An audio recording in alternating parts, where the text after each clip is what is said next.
The fog came in low that morning, the way it often did over St. Paul, sliding off the Indian Ocean in slow grey ribbons that clung to the rooftops and softened the edges of the world. It was July of 1730, though the exact date would blur and shift across the records that later generations tried to piece together, the way so much about this story would blur and shift, resisting the neatness that history prefers. Ile Bourbon sat quiet in that hour before full light, its harbour still, its narrow streets holding the last cool breath of night before the sun would climb and burn the mist away. Somewhere beyond the rooftops, the sea moved as it always moved, indifferent, patient, keeping its own counsel the way it had kept the fates of so many ships and so many men who had once believed themselves its masters. On the high ground above the town, where the earth had been cleared and packed by the passage of many feet, a gallows stood waiting. It was not an elaborate structure. There was no need for elaboration in a place like this, on an island so far from the capitals of Europe that justice, when it arrived in the plainest possible form. The wood was weathered pale by salt and sun, the platform simple, the rope already hanging in that particular stillness that rope takes on when it has been prepared for a single purpose and nothing else. A small crowd had begun to gather, drawn by rumor and by the slow, magnetic pull that public executions have always exerted on the curious and the fearful alike. They stood in loose clusters, speaking in murmurs that did not carry far, their breath visible in the damp morning air, their eyes moving between the empty scaffold and the road that led up from the town, watching for the procession that would soon appear. When the condemned man was brought forward, he did not struggle, and he did not plead.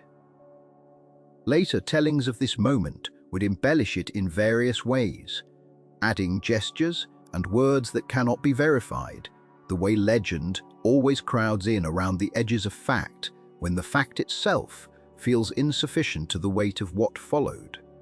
But the core of it, the part that survived in fragments across letters and reports, and the long memory of the island itself, remained consistent enough to trust. The man walked to the gallows with the calm of someone who had made peace with the shape of his ending, or who had, at the very least, decided that fear would not be the last thing he offered to the watching crowd. He climbed the steps without hesitation. He turned to face the gathered onlookers, and for a moment the fog seemed to part just enough to let the pale morning light fall across his features, though what those features looked like in precise detail has been lost, smoothed away by time the same way the wood of the gallows had been smoothed by weather. It was in this moment, this narrow window between the climb and the drop, that the story its true weight. Accounts differ on the smallest particulars, as accounts of old things always do, but the shape of what happened has been repeated often enough, across enough separate sources, that it has taken on the quality of something more than rumor, though perhaps still short of verified fact. A folded piece of paper passed from his hand into the crowd. Some say he pressed it briefly into the palm of a bystander before letting it fall.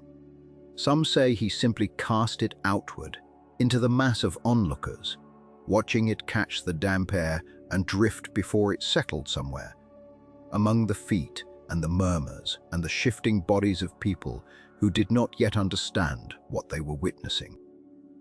Whatever the precise mechanics of the gesture, the essential fact remains unchanged across every retelling. A piece of paper left his hand, and it carried something onto which an entire mystery would be built, a mystery that would still be unresolved 3 centuries later, still drawing searchers to remote coastlines and hidden caves, still occupying quiet corners of the internet and the occasional determined treasure hunter's obsession, all these years after the fog lifted from that scaffold and the crowd dispersed back into their ordinary lives. The paper, when it was later examined, when copies of it began to circulate and multiply through the decades that followed, revealed itself to be no ordinary confession or farewell letter. It was a cryptogram, a sequence of strange symbols arranged in careful, deliberate patterns that resisted every attempt to unlock them. Some of the symbols resembled letters from unfamiliar alphabets. Others appeared to be simple shapes, geometric and abstract, offering no immediate foothold for interpretation. Accompanying the cipher in some versions of the story were lines suggesting a location, a set of clues meant to guide a patient reader toward an immense fortune, a treasure so vast that the mere rumor of it would outlive the man who supposedly hid it, would outlive the empire that hanged him, would outlive nearly every other detail of his life, except this one final defiant gesture. Whether the treasure was real, whether the cryptogram held any true information at all, or whether it was simply the last act of a proud man determined to leave the world guessing, has never been settled. That uncertainty, that persistent, unresolved quality, is itself part of what has kept the story alive across 300 years, drawing new generations of searchers into the same quiet obsession that has claimed so many before them. The man on the gallows that morning was called Olivier Levasseur, though history would remember him more often by the name given to him by those who feared and respected him in equal measure, Buse, the buzzard. It is a name that carries its own kind of quiet menace, evoking something patient and watchful, a creature that circles and waits before descending with sudden, total finality. Whether he earned this name through his methods at sea, through some particular cunning in the way he pursued and captured his prizes, or simply through the shape of his reputation as it grew and calcified over years of raiding across 2 oceans, remains part of the larger uncertainty. What can be said with more confidence is that by the time he stood on that scaffold in St. Paul, he had already lived a life dense enough with incident, violence, and accumulated notoriety to fill several ordinary lifetimes. He had sailed under French letters of marque in the early years, back when his violence against enemy shipping carried the sanction of a crown eager for prizes taken from rival powers. He had drifted, as so many men in his position eventually drifted, from the sanctioned edges of naval warfare into the unsanctioned freedom of outright piracy, a transition that seemed almost inevitable once a man had tasted the particular intoxication of independent command on the open sea, answerable to no admiralty, no distant minister. No crown that might recall him home at its convenience. The details of that transformation and the long, sprawling career that followed it would come later in this telling, unspooled with the patience the story deserves rather than rushed toward in these opening moments. For now, in the fog and the hush of that St. Paul morning, it is enough to know that the man standing calmly at the gallows had once commanded ships that ranged across the Caribbean and the Indian Ocean alike, had once stood at the center of one of the largest and most audacious captures in the entire history of piracy, had accumulated wealth and infamy in quantities that made him, by the time of his capture, one of the most sought-after outlaws sailing under any flag, real or invented. The crowd gathered below the scaffold that morning did not need the full history to understand, in some instinctive way, that they were watching the ending of something significant. T, ward of who he was, or who he was rumored to be, had likely traveled through the small colonial community long before the execution itself, carried on the same currents of gossip and speculation that carry such things through small, isolated places where a hanging is not merely justice, but also spectacle, and where the identity of the condemned matters as much as the crime that brought him there. The scaffold, once the sentence had been carried out, returned to its plain and silent function, an empty wooden structure standing against a grey sky, the fog beginning at last to thin as the morning advanced. The crowd, having witnessed what they came to witness, began to disperse back down toward the town, back to the ordinary business of a small colonial settlement, going about its day, the market stalls opening, the harbour beginning its usual traffic of small boats and larger vessels, riding at anchor in the bay. Somewhere among that dispersing crowd, the folded paper passed from hand to hand, or perhaps lay briefly forgotten on the ground before someone stooped to retrieve it, curious about what a condemned pirate might have thought worth throwing to strangers in his final moments. Whoever first held that paper in careful hands, whoever first tried to make sense of the strange symbols crowded across its surface, could not have known that they were holding the beginning of a mystery that would outlast every person present that morning, every official who recorded the execution in whatever ledger such things were recorded in, every ship that would ever sail past Il Bourbon in the centuries to come. It is worth pausing here in this quiet moment after the crowd has gone and the fog has lifted fully from the harbour, to sit with the strangeness of what was left behind. A man condemned to die, standing at the edge of his own ending, chose not silence, not confession, not the ordinary gestures of resignation or defiance that history has recorded from 1,000 other executions across 1,000 other mornings. He chose instead a puzzle, a final unresolved thread cast out into the world for others to chase, whether out of genuine hope that someone might someday recover what he had hidden, or out of something closer to mischief, a last quiet laugh at the expense of everyone who would spend years afterward poring over those strange symbols. Convinced that somewhere in their arrangement lay the coordinates of a fortune large enough to change the life of whoever finally cracked it open.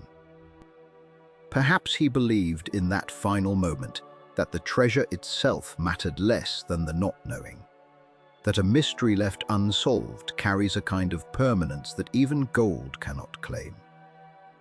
Perhaps he simply wanted to be remembered and understood, correctly or not, that a riddle outlives a man far longer than a confession ever could. If you find comfort in stories like this one, quiet histories carried gently across the distance of centuries, you are welcome to stay a while longer here, and perhaps consider following along for more lost voyages told in this same. There is no urgency in that invitation, only an open door, left as quietly as the paper once left the condemned man's hand. The story of how Olivier Levasseur came to stand on that scaffold, cipher in his fist and salt air in his lungs, begins long before the fog rolled over St. Paul that July morning. It begins in France, in a world already shifting beneath the weight of empire and ambition, where a young man with an unremarkable name would find his way slowly and then suddenly toward the sea and toward the long, strange path that would eventually deliver him to that quiet execution ground, a folded secret pressed into his palm, waiting to be released into the waiting world. Begins, in truth, not with a man at all, but with an ocean, and with the long, slow accumulation of ambition that had been gathering upon its surface for more than 200 years before Levasseur ever drew breath.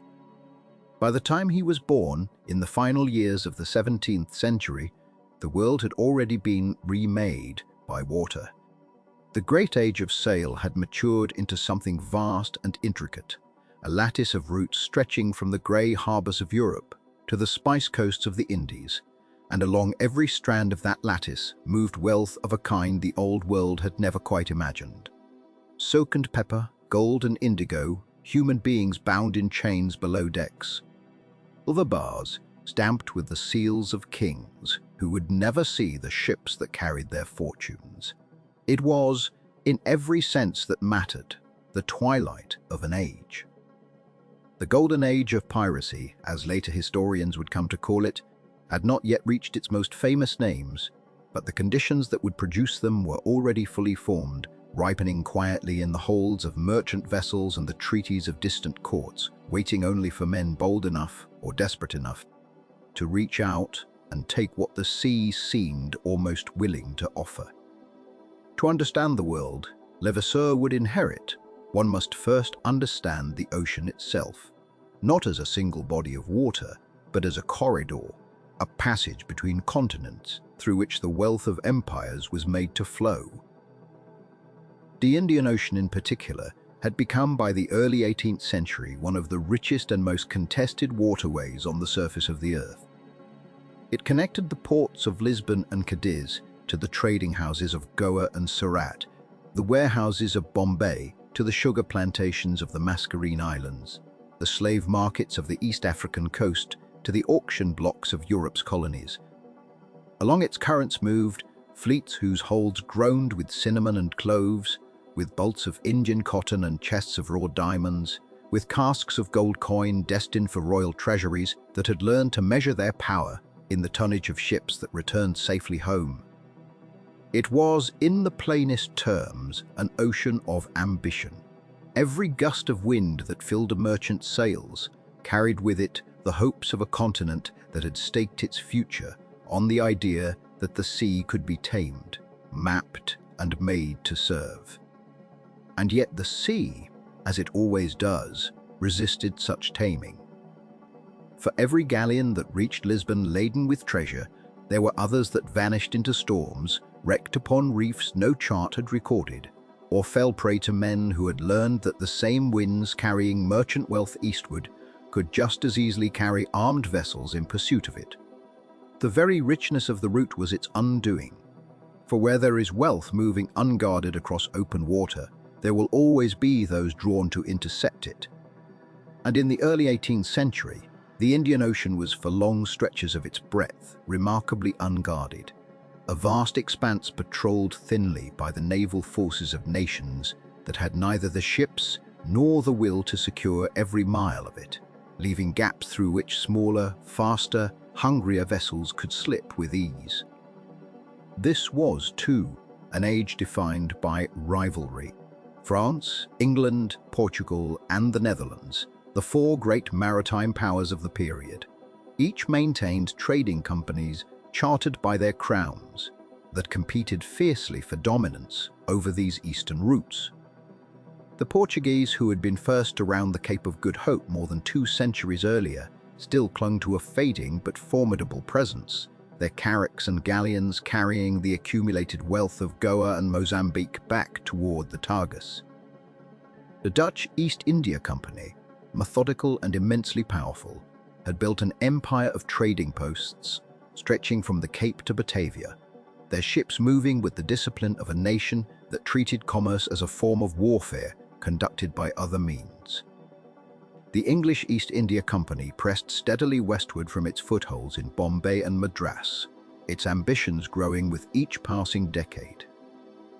And France, eager to claim its share of a trade it had entered later than its rivals, had begun establishing its own footholds on the island of Bourbon, later called Réunion, and on the neighboring Île-de-France, which the world would one day know as Mauritius. These rivalries were not confined to boardrooms and treaties. They spilled, again and again, into open conflict. Wars declared in Europe over the succession of thrones and the balance of continental power, but fought in practice as much upon the decks of ships in distant waters as upon the fields of France or Flanders. And it was out of this constant state of low-grade maritime war that privateering emerged, not as an aberration, but as a natural and even respectable extension of national policy. A privateer was, in the strictest legal sense, a private captain granted a letter of marque by his government, a formal license permitting him to attack and plunder the shipping of enemy nations, keeping a portion of whatever he seized as his reward. It was piracy made lawful by the stroke of a minister's pen, a bridge built deliberately between the honorable service of a naval officer and the outright criminality of a pirate captain. And it was a bridge that thousands of ambitious young men would cross in these years, without any clear sense of exactly when they had left one side and arrived upon the other. The distinction in practice was thinner than the law pretended. A privateer's commission was valid only so long as the war that authorized it continued, and only so long as his targets remained the enemies named within its text. But wars ended, sometimes abruptly, sometimes without clear notice, reaching ships already far out to sea, and commissions expired, or were forgotten, or were simply ignored by captains who had grown accustomed to the profits of plunder and saw little reason to return to the meager wages of legitimate service. Many a privateer, finding peace declared while he was still thousands of miles from the ministers who had declared it, simply continued as before, attacking whatever vessel presented itself as vulnerable, regardless of flag, regardless of treaty. The transformation from privateer to pirate was, for many, not a single dramatic choice, but a slow drift, a gradual erosion of the line between service and self-interest. Until one day, a captain looked at his charts and realized he no longer sailed for any crown at all, but only for himself and the men who trusted him. It was into this drifting, ambiguous world that a young Frenchman named Olivier Levasseur would eventually sail, though that story belongs to what follows. Now, it is enough to understand the ocean he was born to inherit, an ocean crowded with the ambitions of empires, patrolled unevenly, governed by laws that bent easily under the weight of distance and desire, and threaded through with men who had learned to move fluidly between the roles of servant and outlaw. If the ocean itself was the stage upon which this history would play out, then Madagascar was its green room, the place where the actors gathered between performances, resupplied their ships, mended their sails, and planned their next appearance upon the wider waters. The great island, lying like a shield off the southeastern coast of Africa, occupied a position of extraordinary strategic value. It sat almost precisely astride the routes that ships were forced to take as they rounded the southern tip of the continent and turned northward into the Indian Ocean proper, close enough to the shipping lanes to allow swift raids upon passing vessels, yet distant enough from the major colonial powers to remain, for long stretches of this period, essentially beyond their reach. The interior of Madagascar remained, to European eyes, largely unmapped and unclaimed, governed by its own kingdoms and chieftaincies who had their own long histories, their own trade relationships, and their own reasons, not always friendly, not always hostile.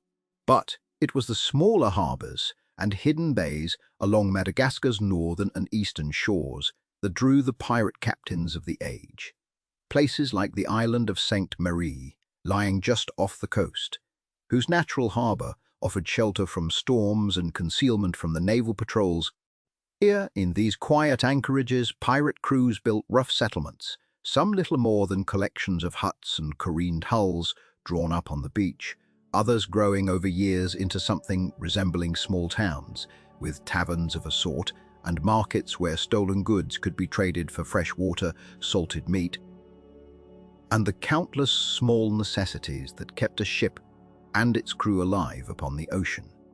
It was said, in the accounts that would later circulate through Europe, that entire communities of pirates lived along these Madagascar shores for years at a stretch, some taking wives among the local populations, some establishing a kind of rough, informal governance among themselves, electing captains and dividing plunder, according to codes and articles that, however lawless they might have seemed to the merchants whose ships they preyed upon, were often more democratic in practice than the naval hierarchies most of these men had fled.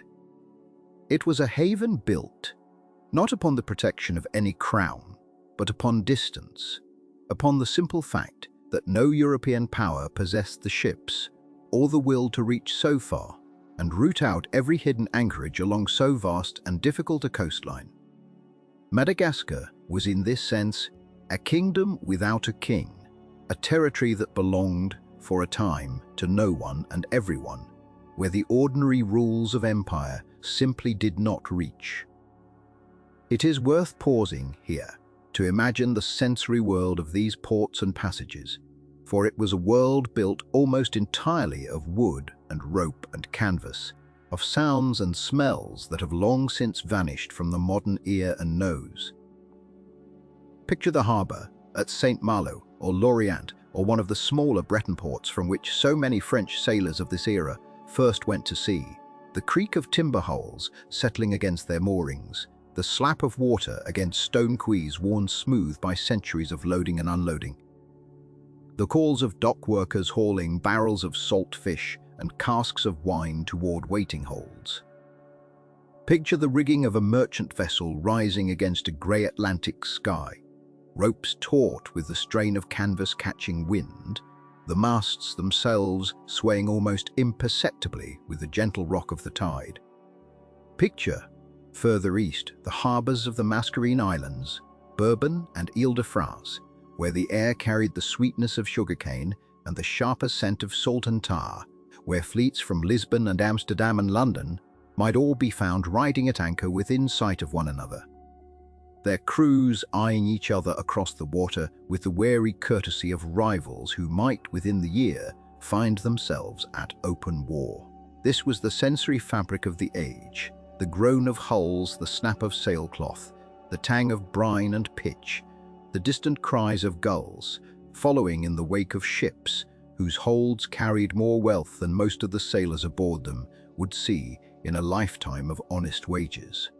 It was an age built upon contrast, extraordinary riches moving across an ocean, patrolled by men who often possessed nothing at all, empires drawing lines upon maps that the water itself refused to respect, and a growing population of sailors, soldiers, and adventurers who had begun to understand that the vast distances separating Europe from its colonies created spaces where the old rules simply did not apply.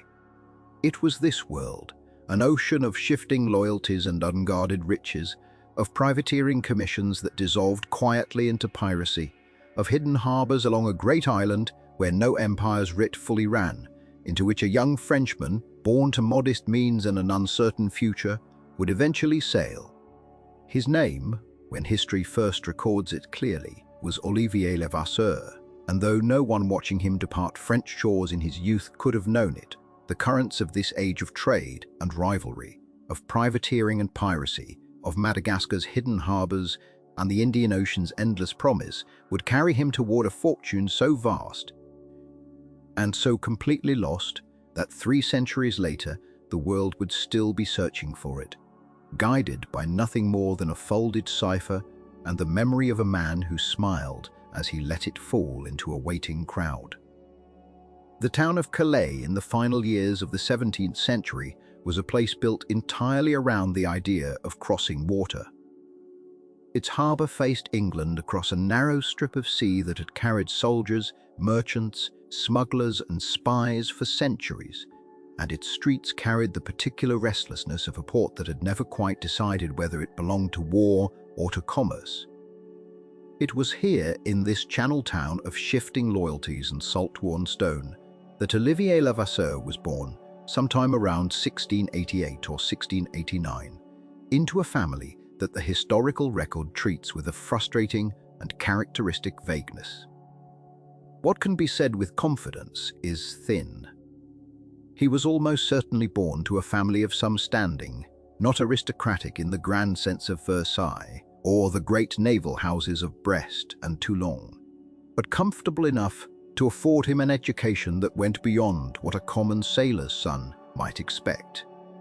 Later accounts written by men who encountered him as an adult and found themselves surprised by his manner describe someone who could read and write with ease, who understood navigation in a way that suggested formal instruction rather than mere shipboard apprenticeship, and who carried himself, even in the roughest company, with a bearing that hinted at some earlier polish, whether this education came from a private tutor, a naval academy, or simply a father who valued literacy in a maritime family.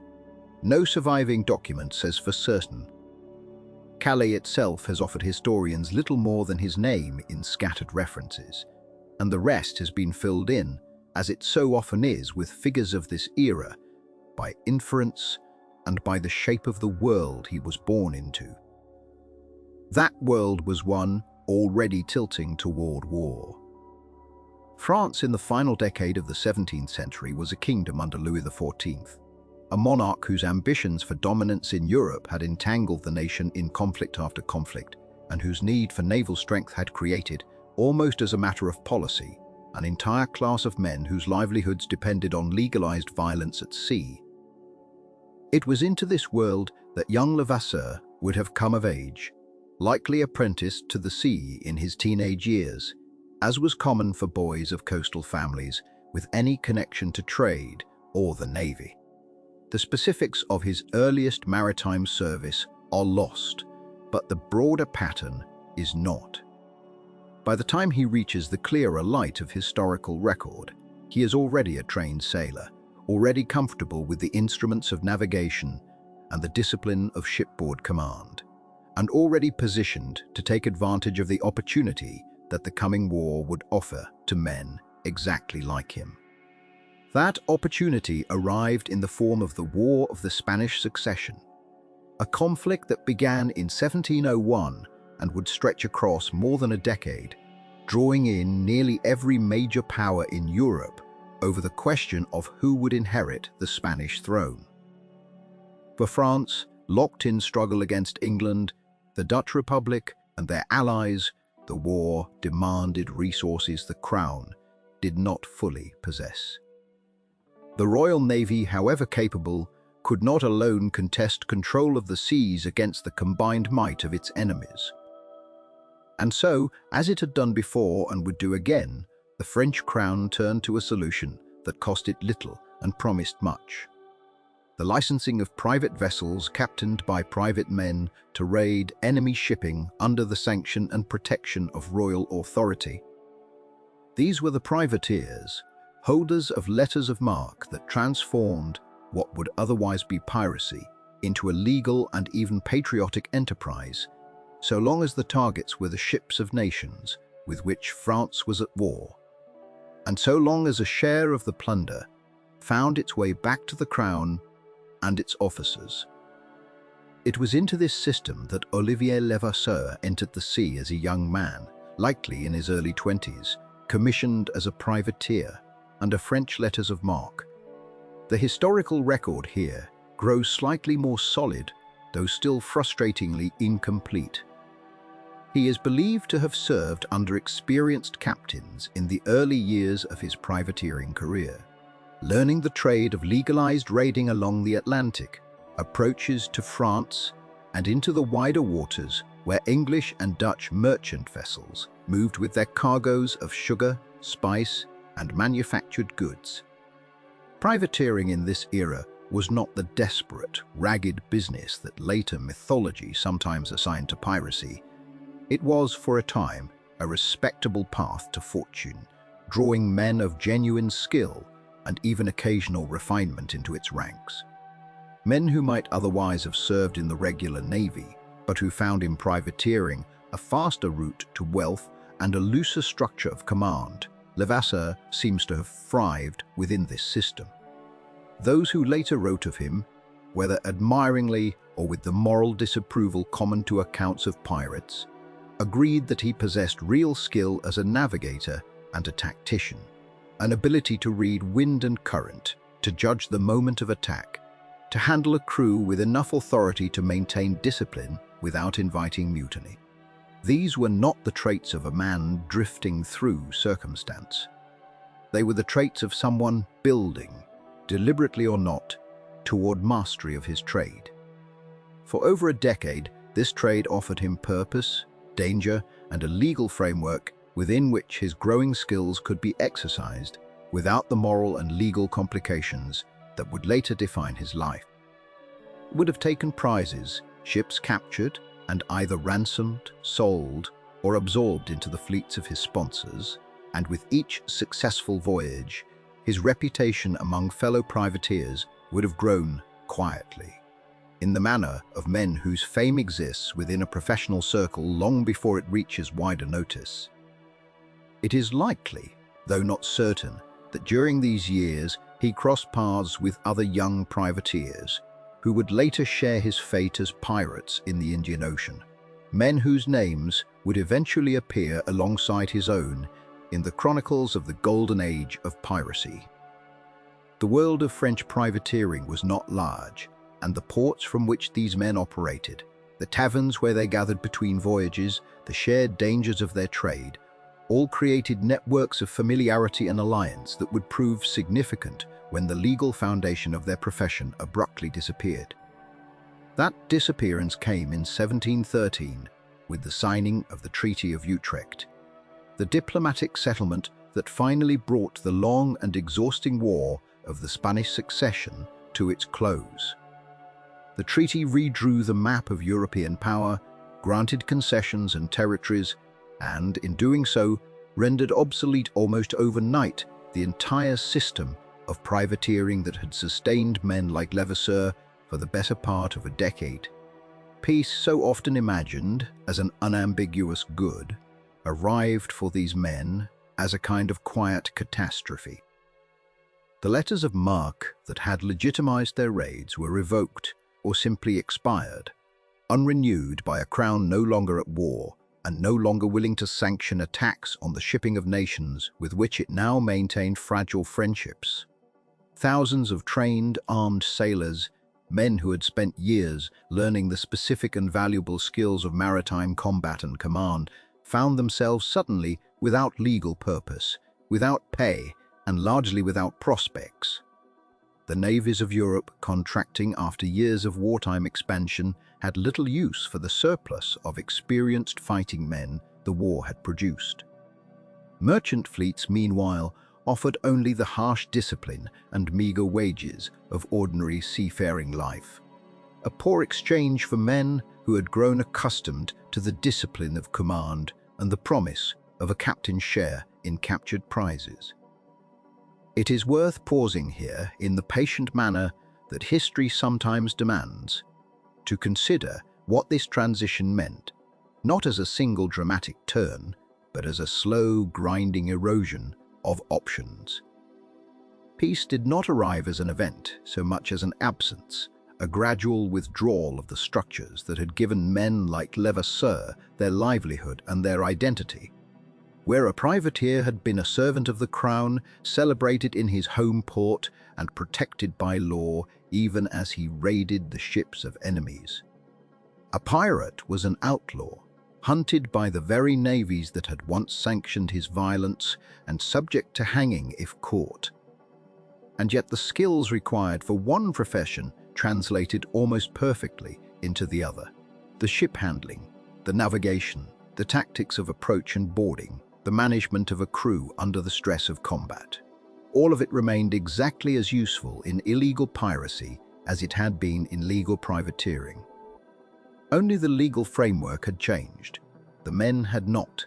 It is in this context patient historians have suggested that peace itself became the engine of piracy's golden age. The Treaty of Utrecht did not create pirates so much as it revealed how thin the line had always been between the privateer and the pirate. How easily the same man, the same ship, the same crew could slide from one category to the other once the crown's sanction was withdrawn. For Levasseur, as for so many others of his generation, the choice was not so much a moral crossing as a practical one. He had spent over a decade mastering a trade that offered fortune through raiding at sea. That trade had simply lost its legal license. The raiding itself, the fundamental activity, remained entirely available to a man willing to continue it without the crown's blessing. The precise moment of Levasseur's turn toward piracy is not recorded with any certainty, but the broader pattern of his movements in the years following 1713 aligns closely with the paths taken by other former privateers who made the same transition. He is believed to have first drifted toward the Caribbean, that great theater of piracy's golden age, where the profusion of Spanish treasure fleets, English colonial shipping, and weakly governed islands created ideal conditions for men seeking to continue their old trade without its old legal protections. Here, in the taverns of Nassau and the hidden coves of 100 small islands, former privateers gathered in loose and shifting alliances, some organizing themselves under the black flag with the same discipline they had once brought to royal service, others drifting into smaller, more chaotic bands that survived through opportunism rather than strategy. It was likely, in this environment, that Levasseur formed his earliest partnerships with other pirates, men whose names would later interweave with his own across the historical record of the Indian Ocean campaigns, including some of the era's most notorious raiders. These were not casual acquaintances, but working alliances, built on the same foundations of shared skill and mutual advantage that had characterized the privateering networks from which they had all emerged. Yet the Caribbean, rich as it was, had also grown crowded and increasingly dangerous for pirates by the later 1710 seconds. The Royal Navy, along with other European powers, had begun to take more serious and coordinated action against piracy in these waters, offering pardons to some, hunting down others, and gradually closing off the safe harbors that had once made the region so hospitable to men outside the law. It was this pressure, combined with the lure of richer and less protected waters, that pushed Levasseur and men like him to look further afield toward the eastern coast of Africa and the great, half-mythical island of Madagascar, whose harbors had already begun to acquire a reputation among pirates as a haven beyond the effective reach of any European navy.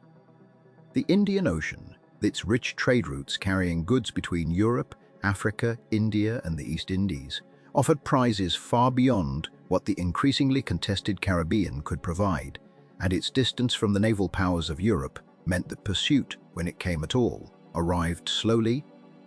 By the time Levasseur's ships turned east, his reputation, though not yet the legendary status that would later attach to his name, had grown considerable within the closed circles of the pirate trade. He was known, among those who sailed with him and those who merely knew of him through the networks of information that connected pirate crews across vast distances, as a capable navigator, a disciplined commander, and a man increasingly comfortable in the role that circumstance. He was not yet the figure who would terrorize the shipping lanes of the Indian Ocean, or seize a prize so vast it would generate legends lasting centuries. He was at this stage simply one more former privateer among many, skilled and hardened by years of legal raiding, now applying that same skill without the Crown's sanction, drifting steadily toward waters where his particular talents would find their greatest and most consequential expression. The Atlantic had made him, the Caribbean had tested him. It was the Indian Ocean and the island of Madagascar in particular that would transform him into something history would remember, and into a man whose final act would leave behind a mystery no one has yet managed to solve. The waters that drew him now bore little resemblance to those he had known before. Madagascar rose from the Indian Ocean like a country unto itself, vast and green, ringed with bays and inlets that seemed designed by nature for men who wished to disappear. Along its northeastern coast, in places with names that would soon become synonymous with piracy in every port from Bristol to Bombay, a peculiar society had taken root. Ile Sainte-Marie, a slender island lying off the mainland like a blade laid down beside its sheath, had become something between a market town and a phantom nation. Depopulated by men who answered to no flag but the ones they raised and lowered according to convenience. It was here, among the huts built from ship's timber and the taverns that sold rum brought from a dozen different prizes, that Levasseur found his true beginning. The pirates who gathered at Sainte-Marie and along the neighboring coves formed no single organization, no unified brotherhood with articles binding them into one grand enterprise. Rather, they existed as a loose confederation of convenience, captains and crews drifting between alliances as the winds and opportunities shifted.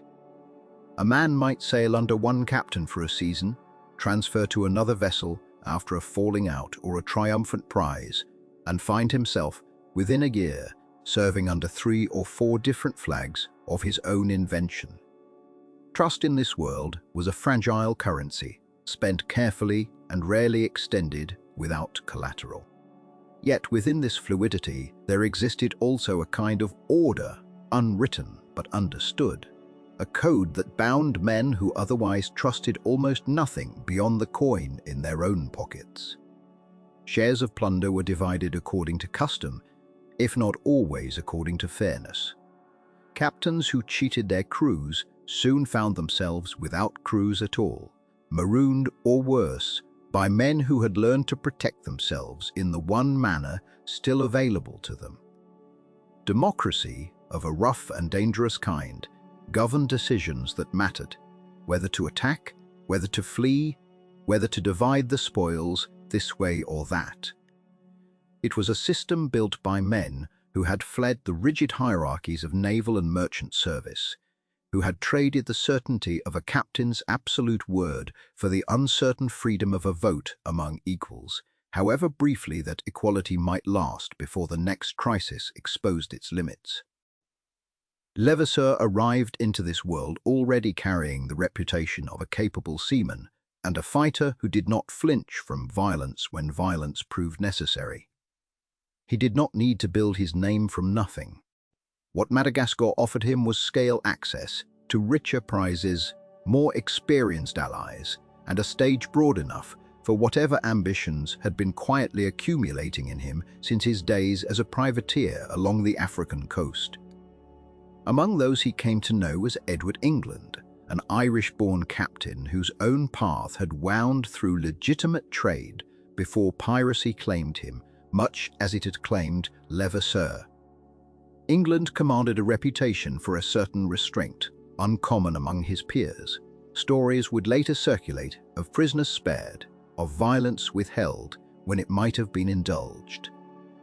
Whether this reputation flattered him more than his conduct deserved remains uncertain, as with so much concerning these men whose lives were recorded mostly by their enemies and only occasionally by themselves.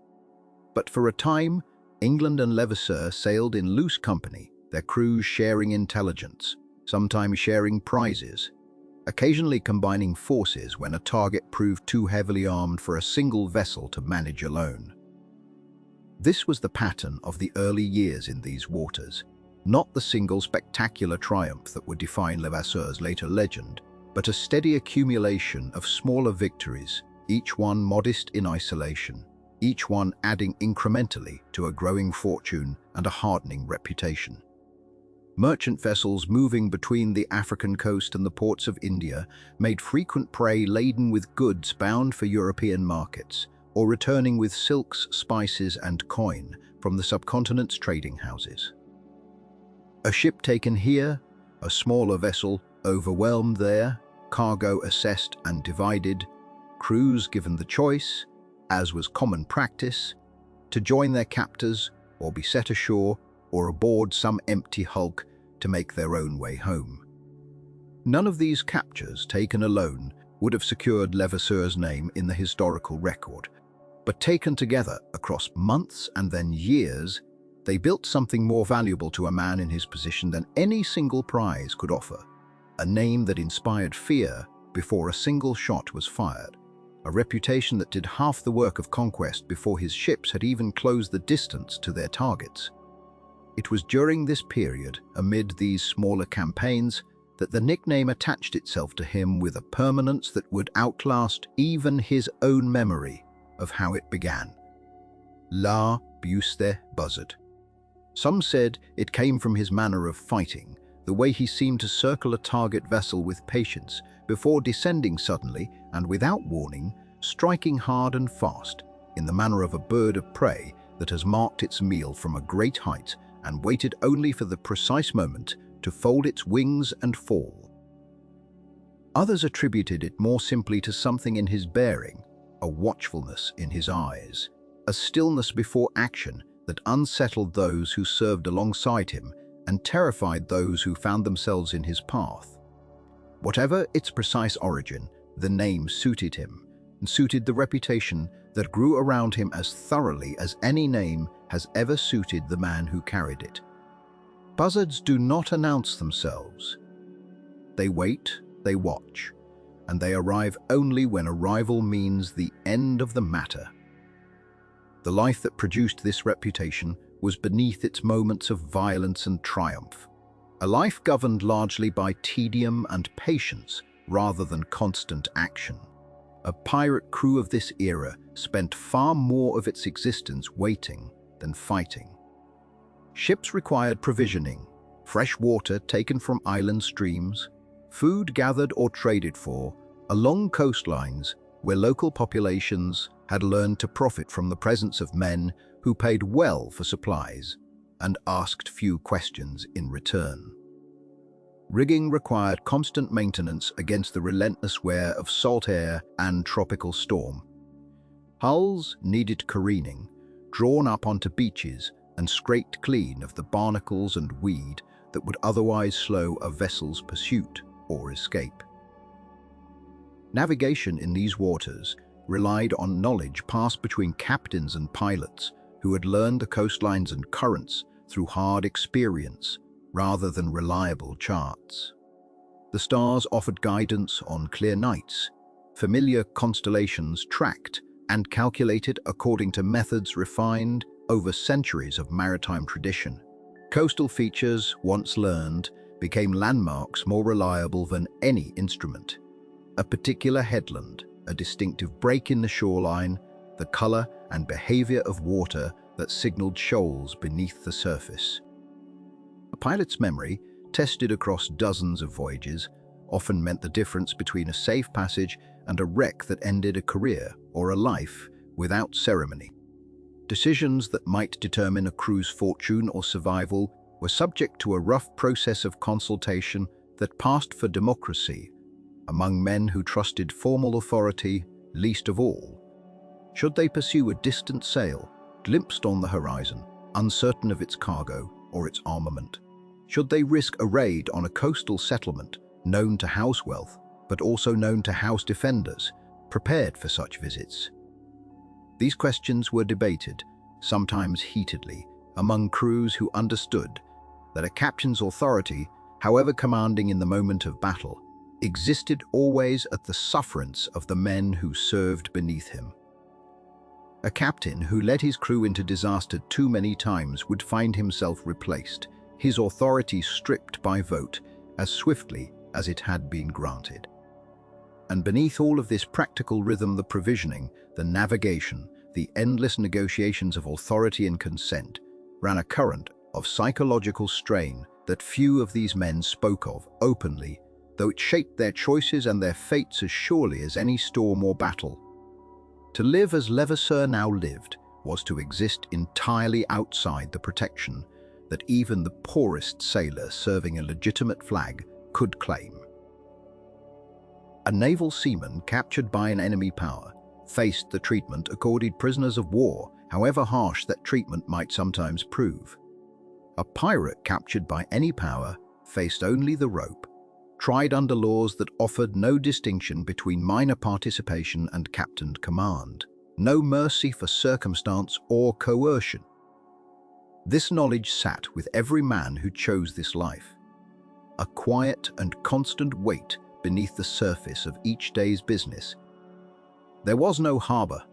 Levasseur could enter without calculation, no port where his name might be spoken aloud without risk.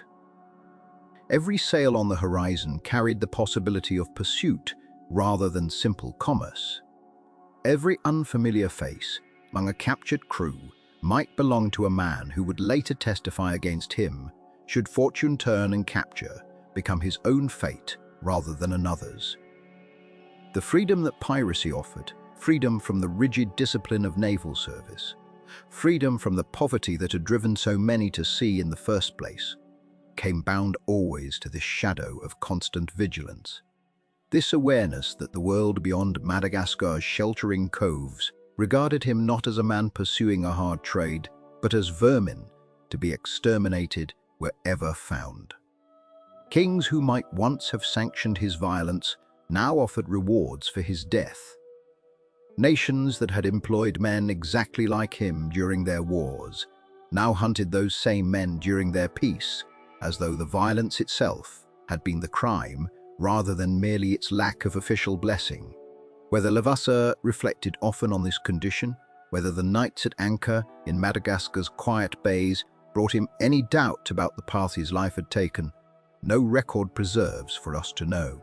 The men who lived this existence rarely wrote of their inner lives, and those who did write, captains composing reports or later memoirs, wrote for audiences who wanted adventure, not confession. What can be said is only this, that the life demanded a particular hardness, a capacity to set aside the ordinary human need for belonging and safety in exchange for a freedom that came wrapped always in danger. And that Levasseur, whatever his private thoughts, continued forward along this path with the same steady determination that had carried him from privateer to pirate captain, and would soon carry him toward the single encounter that would define the remainder of his existence. For it was in the midst of this rhythm, the raiding, the waiting, the careful accumulation of smaller fortunes, that word began to reach the pirate havens of a vessel, unlike the modest merchant ships that had thus far constituted the bulk of Levasseur's targets. The rumors arrived first in fragments, the way such news always traveled among men who depended on gossip and informants for intelligence that official channels would never provide. A Portuguese ship, some said, carrying cargo of extraordinary value, moving through waters not far from where the pirate confederations now gathered their strength. Others added detail as the rumor spread from crew to crew, from tavern conversation to whispered exchange, between captains weighing whether the tale held enough substance to justify the risk of pursuit. The ship, it was said, carried treasures beyond the ordinary commerce of trade goods and coin, items belonging to men of the highest rank in the Portuguese colonial hierarchy, possessions accumulated through years of service in India and now being carried home, or perhaps toward some other posting, under an escort that sounded, by every account, reaching Madagascar's shores, thinner than such cargo should have warranted. Whether the rumors reached Levasseur through England's network of informants, through his own contacts among the merchants and go-betweens who profited from supplying intelligence to pirate captains, or through some other channel now lost to history, the essential fact remained the same. A target of unusual promise had entered the waters within reach of his ships, and the buzzard, patient as ever, began to watch the horizon with the particular stillness that preceded his most decisive strikes. The month was April in the year 1721, and off the eastern coast of the island, then called Bourbon, the island the world would later know as Réunion, a ship moved through the water with the particular unmistakable wrongness of a vessel that had survived something it was never designed to survive. She was the Nossa Senhora do Cabo, a great Portuguese galleon of the Estado da India, built for the long haul between Goa and Lisbon, built to carry the weight of empire in her hold and the dignity of empire in her rigging. But the dignity had gone. Her masts stood at angles that spoke of snapped shrouds hastily reknotted, her sails patched with canvas that did not match, and her hull, waterlogged and heavy, sat lower in the swell than any shipwright would have designed her to sit. She had come through a storm in the Indian Ocean, of the kind that made captains speak in low voices for years afterward, a storm that had dismasted her, flooded her lower decks, and driven her far from her intended course. Now she limped, rather than sailed, toward the shelter of Bourbon's harbour, seeking safe anchorage in which to make repairs before continuing the long voyage home to Portugal. She did not know, as she came within sight of the island's green slopes, that she was already being watched. The galleon's presence in these waters was itself a matter of some historical weight, quite apart from what would happen to her. She had aboard her, according to the records that survive, the accounts pieced together by historians in the centuries since, a passenger list of extraordinary distinction.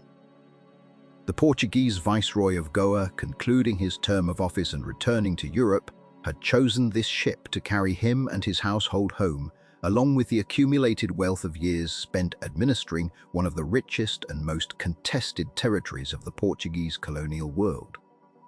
Alongside him traveled the Archbishop of Goa, a churchman of considerable rank, whose baggage included not merely personal effects, but the sacred vestments, vessels, and relics belonging to his ecclesiastical office. Golden crosses set with precious stones, chalices wrought by the finest craftsmen, reliquaries containing fragments of sanctity that no sum of money could properly value, though men would try. Between the Viceroy's accumulated fortune and the Archbishop's sacred treasures, the Nossa Senhora do Cabo carried in her hold a concentration of wealth that few ships in the entire long history of oceanic trade would ever equal. There were gold coins packed in chests, precious stones loose and set, pearls from the fisheries of the Indian coast, silk and fine textiles and, according to some of the accounts that would circulate afterward, embellished, perhaps, but rooted in something real.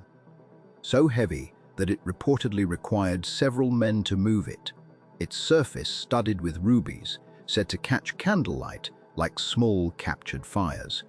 This, then, was the ship that the storm had crippled and delivered, however inadvertently, into reach. And it was not one predator alone who recognized the opportunity, but two. Off the coast of Bourbon, in those same waters, the pirate captain John Taylor commanded a well-armed vessel of his own, an Englishman whose reputation among the brotherhood of sea rovers was considerable and whose crew was no less hungry for prizes than any that sailed under the black flag. Taylor had been cruising these waters for some time, his ship the Cassandra, a formidable presence, well-gunned and well-manned, and when word reached him, whether by his own lookout spotting the crippled galleon limping toward the island, or through the same currents of informal intelligence that had likely alerted Levasseur, he recognized immediately what lay before him. A ship of that size, carrying that manner of passenger, damaged and defenseless, was not an opportunity that came twice in a career.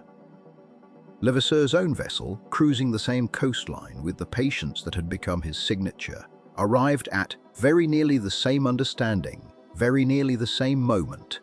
Two crews, flying different flags of convenience, born of different nations, speaking different first languages, converged upon the same doomed galleon with the same singular purpose, and found in that convergence not rivalry. There was, after all, more than enough aboard the Nossa Senhora do Cabo to satisfy two crews rather than one, and neither captain, surveying the wreck of the Storm still visible in her sagging rigging, saw any percentage in contesting the prize with each other when the prize itself offered so little resistance. The capture, when it came, unfolded with none of the drama that later legend would attach to it. There was no protracted battle, no desperate broadside exchange, no boarding party cut down by musket fire as they scrambled over the rail. The Nossa Senhora do Cabo, dismasted and waterlogged, riding low and sluggish in the swell, was in no condition to resist two armed and eager pirate crews. Her guns, if she attempted to use them at all, would have done so without conviction, manned by a crew already exhausted by the storm's ordeal, already aware that flight was impossible and defense was hopeless.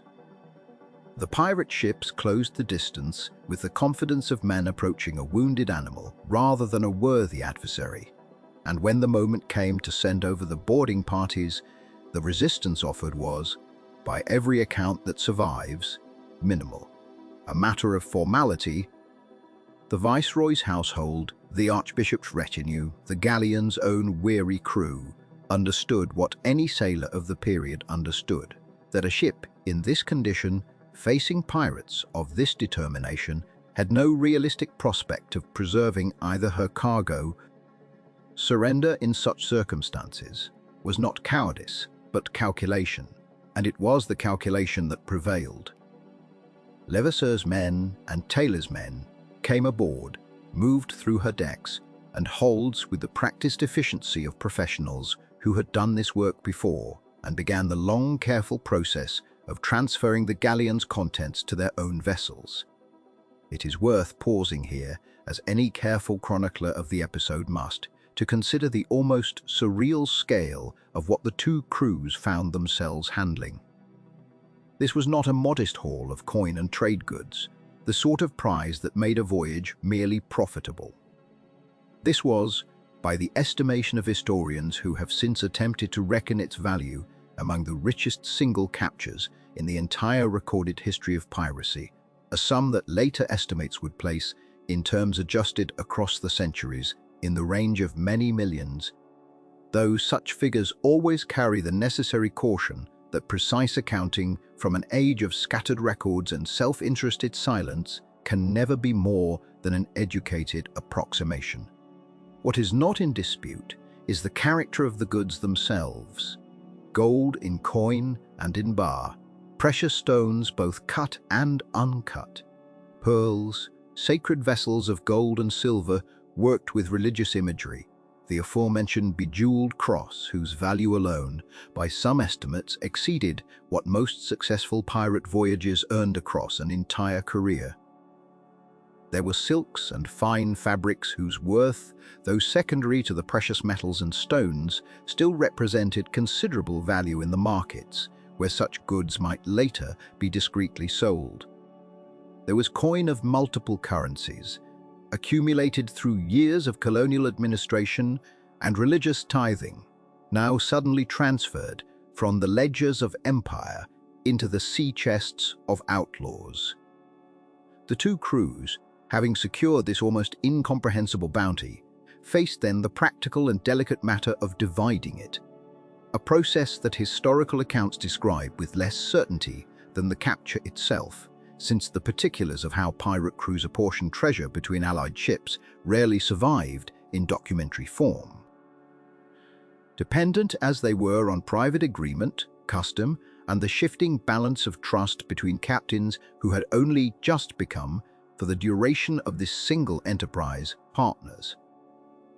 The traditional practice among sea rovers held that shares were divided according to established codes, captains and officers receiving larger portions, common sailors smaller ones, injured men sometimes compensated according to the nature of their wounds, but when two separate crews combined for a single prize. The negotiation between captains over the relative division became its own delicate diplomacy, conducted, one imagines, with the particular courtesy that predatory men reserve for those whose cooperation they still require. Taylor and Levasseur, by whatever calculation or agreement passed between them, arrived at a division of the Nossa Senhora do Cabo's treasure that satisfied both crews sufficiently to avoid the kind of dispute that had, in other circumstances, turned allied pirates into bitter enemies. 'Tis here, in the quiet aftermath of that division, that the historian's attention is drawn toward a detail that would prove, in later years, of considerable consequence though it passed. At the time, as merely one more transaction among many a border ship already crowded with transactions of treasure and negotiation. Levasseur's own share of the haul, whatever its precise composition, whatever combination of coin and stone and sacred metalwork it comprised, appears to have been treated by its recipient with a degree of secrecy unusual, even by the standards of men whose entire profession, where other pirates of the era, flush with sudden wealth, might be found within months squandering their portions in the taverns and brothels of pirate havens, spending with the reckless abandon of men who assumed more prizes would always follow. Levasseur seems, according to the fragments of testimony and later speculation that survive him, to have handled his share of the Nossa Senhora do Cabo's treasure with an entirely different temperament, careful, private, withheld even from the men who served alongside him, as though he understood in some instinctive way that wealth of this magnitude required a different kind of custody than the ordinary plunder of ordinary voyagers. Whether this caution reflected calculation, an intent to preserve the fortune against some future need, or simply the natural disposition of a man who had always kept his own counsel more closely than his fellow captains, the historical record does not definitively say.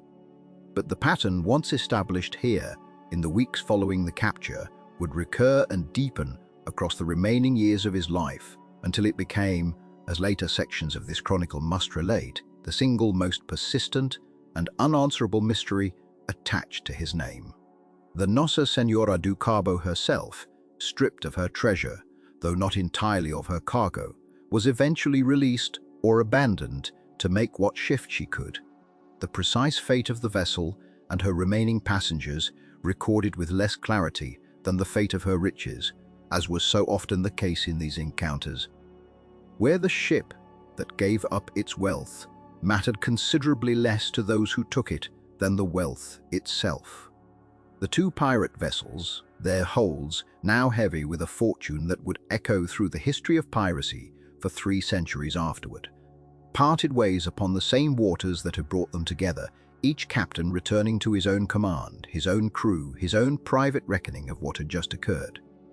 Taylor's portion would follow its own course through history, subject to its own later disputes and its own eventual dispersal.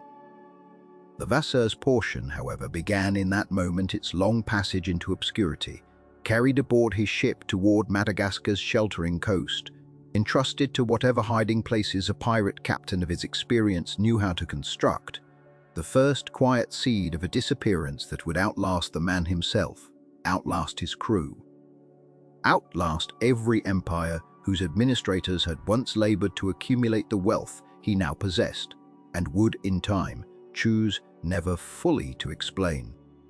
Madagascar received him the way it had received so many others of his kind. Not as a fugitive seeking shelter, but as a man arriving at a place already prepared, by geography and by history, to absorb whatever the wider world could no longer contain. The island's eastern coast, and in particular the smaller island of Sainte Marie, lying just off it like an afterthought of land dropped into the Indian Ocean, had for decades served this purpose.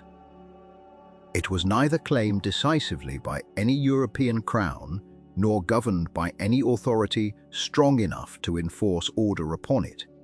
Its harbors were deep enough for ocean-going vessels, its coves numerous enough to hide a small fleet, and its distance from the shipping lanes of the great trading companies close enough to make it useful and far enough to make it safe. Sailors of a dozen nations had drifted there before Levasseur, some staying only long enough to resupply, others remaining for years, building lives that existed in a strange suspension between the world of laws they had abandoned and the world of consequence they had not yet fully escaped. By the time Levasseur settled into this loose community of raiders, it had already acquired the outward shape of a town, though calling it a settlement in any formal sense would flatter its condition. There were huts built from local timber and thatched with materials the Malagasy population had taught the newcomers to use. There were fortifications of a rough and improvised character, earthworks reinforced with salvaged ship's timber, a scattering of cannon taken from prizes and repositioned to guard the harbor mouth, walls that spoke less of military engineering than of men doing what they could with what they had. There was no single governor, no council chamber, no flag raised with any official sanction. What passed for order emerged instead from the same rough consensus that had long governed pirate crews at sea. A recognition of strength, of reputation, of the unspoken agreement that too much internal violence would invite the very external violence everyone on the island had come there to avoid. The relationship between the pirates and the Malagasy communities nearby was, by the accounts that survive, more complex than simple exploitation, though it was never free of the imbalance that any armed and wealthy foreign presence brings to a place. Trade flowed in both directions. The pirates brought captured cloth, iron tools, weapons and coin, exchanging these for food, for local knowledge of the land and its waters, for the labor and skill needed to maintain their vessels and their makeshift fortifications. Some pirates took Malagasy wives, formalizing through these unions a kind of belonging that pure force could never have purchased. Children were born of these unions, carrying in their blood the strange inheritance of European raiding and Malagasy custom both. Whole generations would later trace their lineage to this brief period when the island served as a crossroads between worlds that otherwise rarely touched. It was within this setting, and perhaps within this pattern, that Levasseur's own domestic life during these years took shape, though the record here grows thin and depends on tradition as much as document. Historical accounts passed down through the generations of Réunion and Madagascar alike describe a relationship formed during this period with a woman of the region. Accounts vary as to whether she was of Malagasy origin or descended from earlier French settlers on the island. What the tradition consistently holds is that Levasseur, in this interval of relative safety, became a father. Children are said to have been born to him during these years on Madagascar, though how many, and what became of them, the surviving evidence cannot say with certainty. What can be said, and what deserves to be said, is that the man who by this point in his career had accumulated a reputation as one of the most successful and most feared raiders operating in the Indian Ocean was also in this quieter register of his life. He was not only the captain who had taken the treasure of the Nossa Senhora do Cabo, he was also, for some portion of these years, man who returned each evening to a particular hut, who watched over particular children, who existed within a domestic rhythm that his crew at sea would scarcely have recognized as belonging to the same person. This duality, the raider and the father, the terror of shipping lanes, and the quiet resident of a Madagascar settlement, deserves to be held without resolution because the sources themselves offer none. It would be a comfortable narrative to suggest that Levasseur's violence at sea was somehow softened or redeemed by his tenderness ashore, or conversely, that his domestic life was itself a kind of performance, a mask worn over an unchanged predatory nature. The truth, as far as it can be reconstructed, resists both narratives. He was, in this period, simply a man, living two lives that happened to occupy the same body, separated by the boundary of the sea itself. One life conducted under sail, pursuing prizes with calculation and violence when violence proved necessary, the other conducted on land, where for a time at least, the demands of that violence receded, and something more ordinary was permitted to grow. And yet even this quieter life could not fully escape the shadow of what had made it possible. The wealth that Levasseur now possessed, the silver, the gold, the jeweled crucifix, the ecclesiastical treasures taken from the Portuguese vessel, sat somewhere in Madagascar's soil or in some hidden compartment of his ship, doing nothing at all. This is perhaps the aspect of pirate life least understood by those who imagine it only through the lens of adventure and reward. A treasure of this magnitude taken outside any legal framework, from a vessel whose loss had been reported to the Portuguese crown and whose cargo had been documented before its capture, could not simply be spent. There was no market on Madagascar capable of absorbing goods of this description without drawing exactly the kind of attention Levasseur had spent his career avoiding. There was no bank, no merchant house, no legitimate channel through which a fortune built from raided ecclesiastical treasure could be converted into the ordinary comforts of a settled life. To display such wealth openly would have been to announce to every trading company and every naval patrol in the region precisely where such wealth could be found and by whom it was held. This is the paradox that sat at the center of the pirate haven's existence, and it is a paradox worth sitting with, because it complicates any simple picture of Sainte-Marie as a den of undisturbed enjoyment. The men who had gathered there were, on paper, among the wealthiest individuals in the Indian Ocean world. In practice, they lived in huts of timber and thatch, ate what could be grown or traded locally, drank what rum or wine could be smuggled in through channels nearly as clandestine as the ones by which their treasure had been acquired, and spent their days maintaining fortifications against threats that grew, year by year, more concrete. Their wealth existed largely as potential, as something buried, hidden, encoded, deferred to a future moment when circumstances might permit its enjoyment. That moment, for most of the men who settled at Sainte Marie. Some drank themselves into early graves, some quarreled and died at each other's hands over disputes the settlement's loose governance could not resolve. Some simply grew old, in a kind of suspended waiting, wealthy men living the material lives of subsistence, farmers their treasure, a rumor even to those who lived beside them. Levasseur, by most accounts, managed his situation with more discipline than many of his companions. He is not remembered as a man who squandered himself in drink or violence during these years, though the records are too thin to paint a full portrait of his daily habits. What can be inferred from the eventual outcome of his story is that he treated his treasure with the same calculation he had applied to acquiring it, as something to be preserved rather than displayed, hidden rather than enjoyed, held in trust for some later circumstance that his own judgment told him had not yet arrived. Whether this reflected patience or simply the recognition that no other course was available to him, the historical record cannot say. But it is consistent with the character that emerges from every other episode of his career, a man who thought in longer arcs than most of his companions, who understood that the raider's wealth was only as good as the raider's ability to eventually walk away from the life that had produced it. That ability, however, was growing more constrained with each passing year.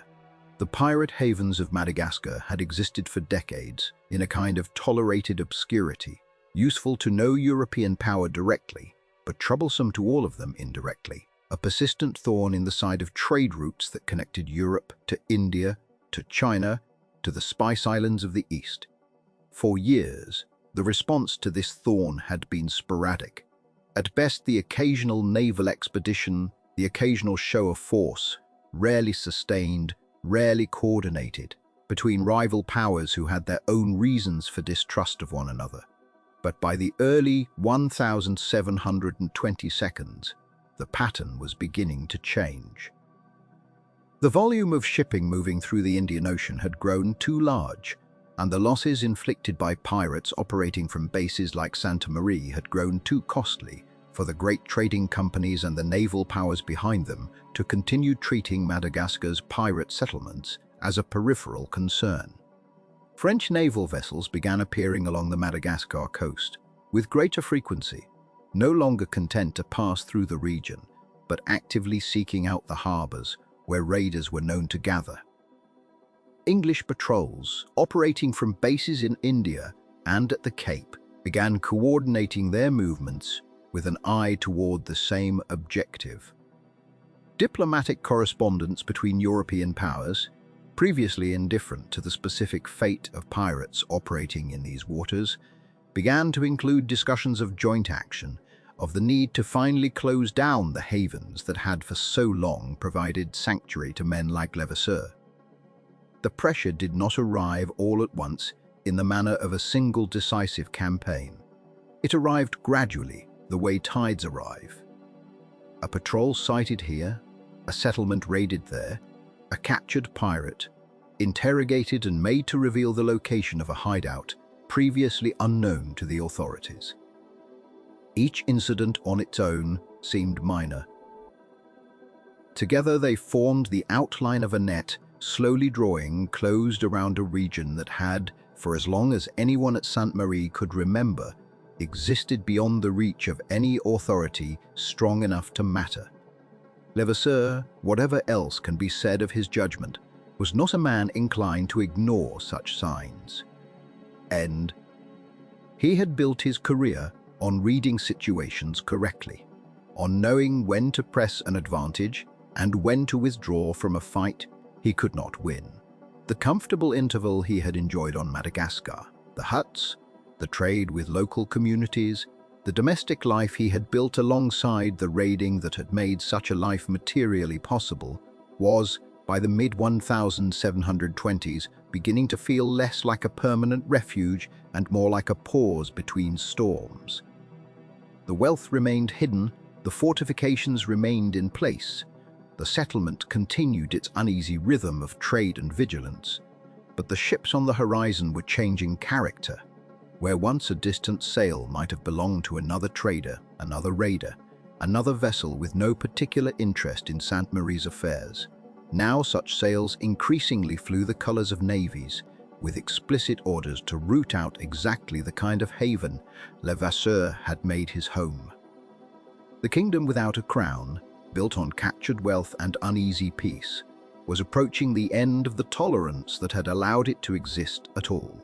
The change did not arrive as a single declaration or a solitary fleet appearing on the horizon, with trumpets sounding. It arrived the way tides arrive, in increments so gradual that a man might wake for 100 mornings before noticing the water had climbed the shore. The naval powers of Europe, France chief among them, but joined now by England and by the waning but still capable reach of Portugal, had grown weary of the losses inflicted upon their trade by men who called no nation home and answered to no flag. The pirate havens of Madagascar, which had once flourished in the gaps between empires, in the blind spots where no single power held sway long enough to enforce its will, began to feel the weight of coordinated attention pressing down upon them from every direction at once. Ships that had once patrolled independently, each navy protecting only its own convoys and its own colonial interests, now began, however imperfectly, to share intelligence. A captured pirate in one port might name accomplices, sheltering in another, and word would travel not merely within a single nation's naval command, but across the uneasy alliances that had formed against the common threat of the freebooters. The east coast of Madagascar and the smaller islands scattered around it, like Sainte Marie, had thrived because they existed at the margins of imperial attention, too remote and too troublesome for any single power to fully subdue.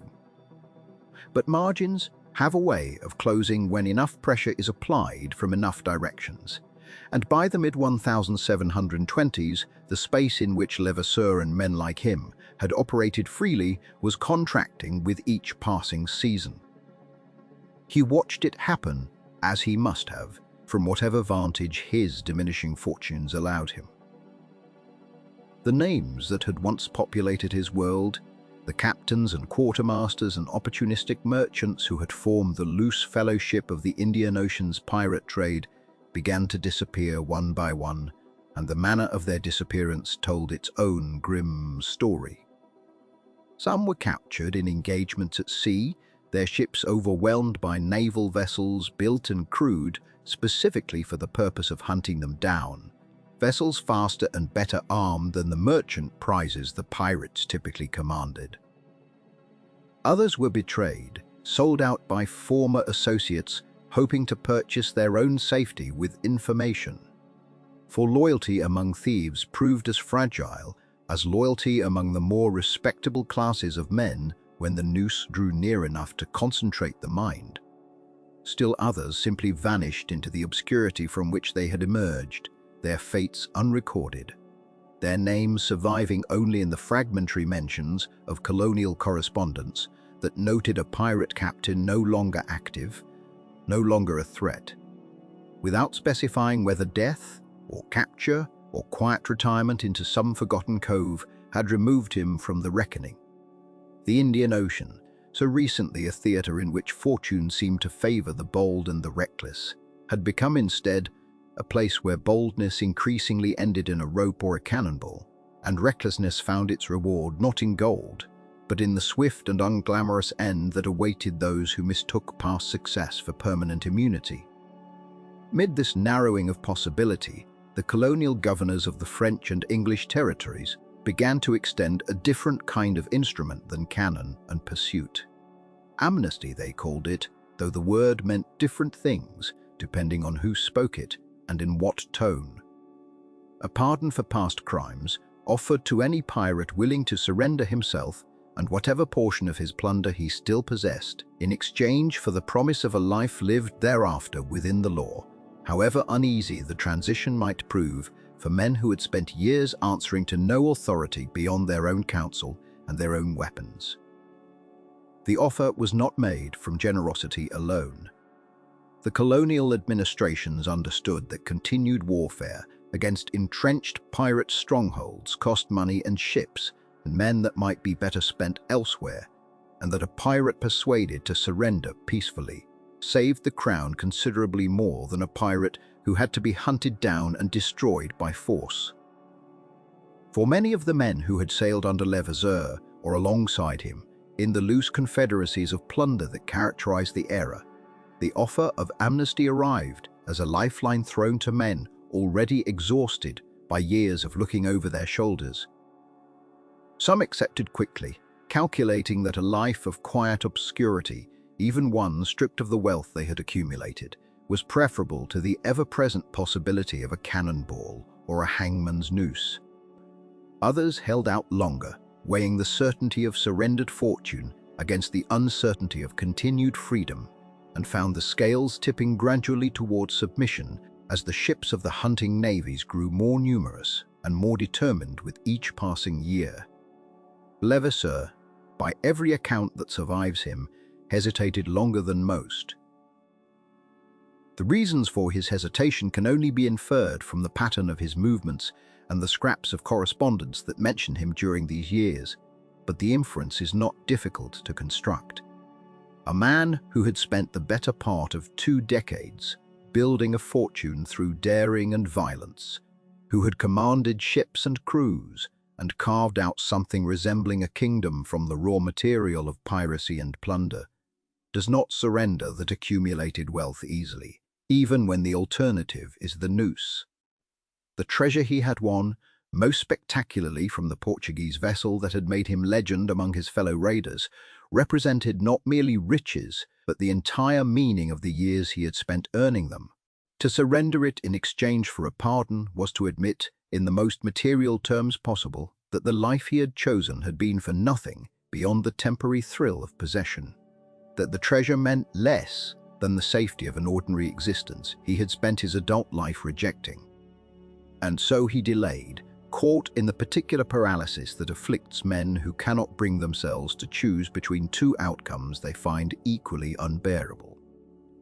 The fear of the rope was real and grew more pressing with each report of a former ally captured or killed, but the reluctance to surrender what he had spent so much blood and daring accumulating was equally real, perhaps more so, for fear of death is at least a fear shared by all men, while the particular grief of relinquishing a lifetime's plunder was his alone to carry, and carry it he did.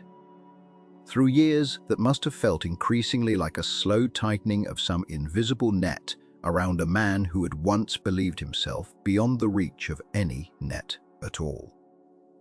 These were the years of his greatest isolation, though isolation is perhaps too gentle a word for what the record suggests he endured.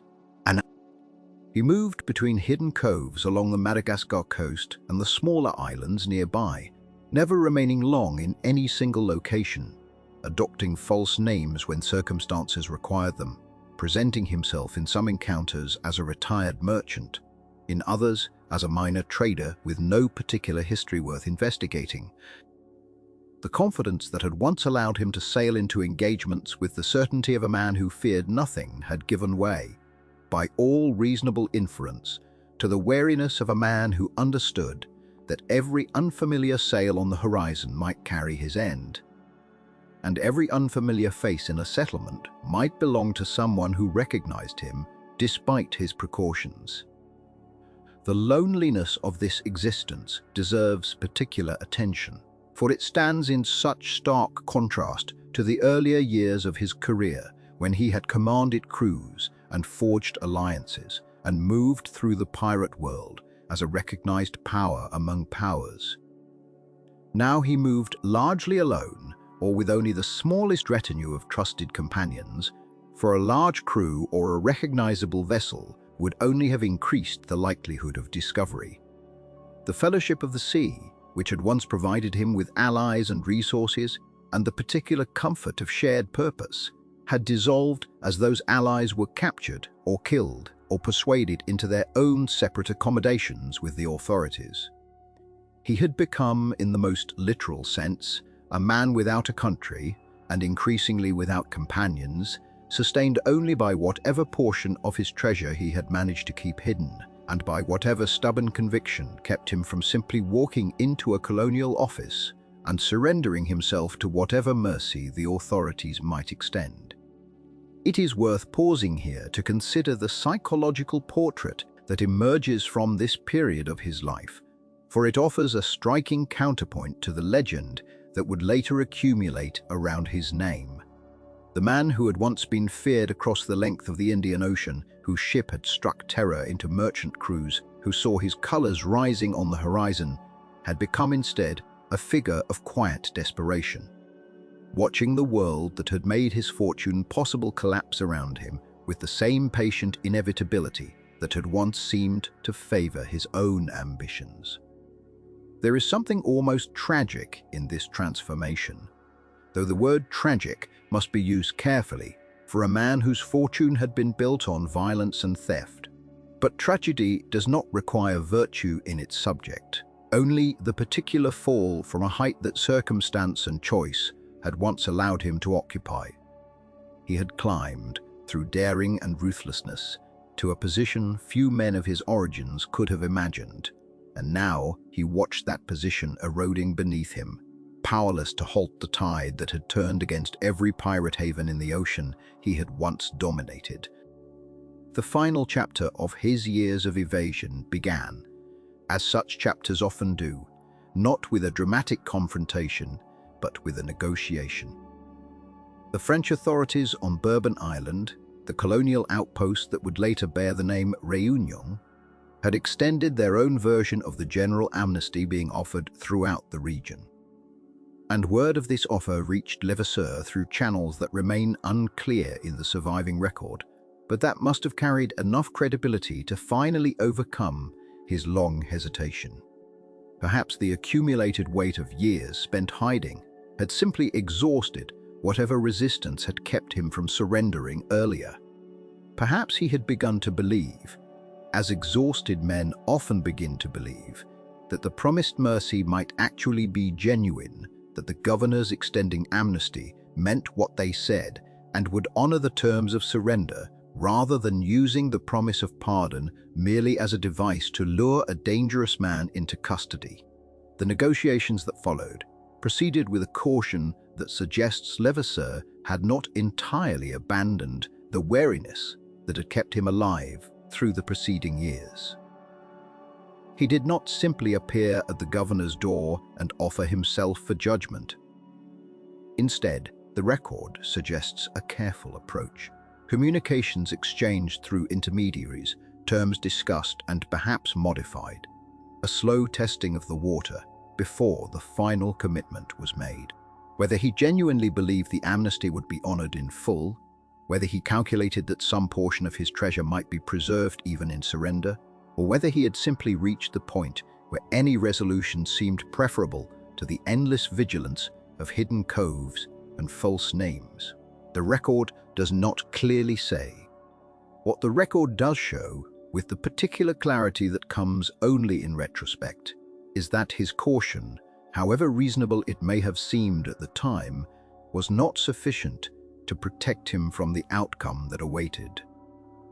The capture, when it came, arrived not through the drama of naval engagement or the violence that had characterized so much of his earlier life.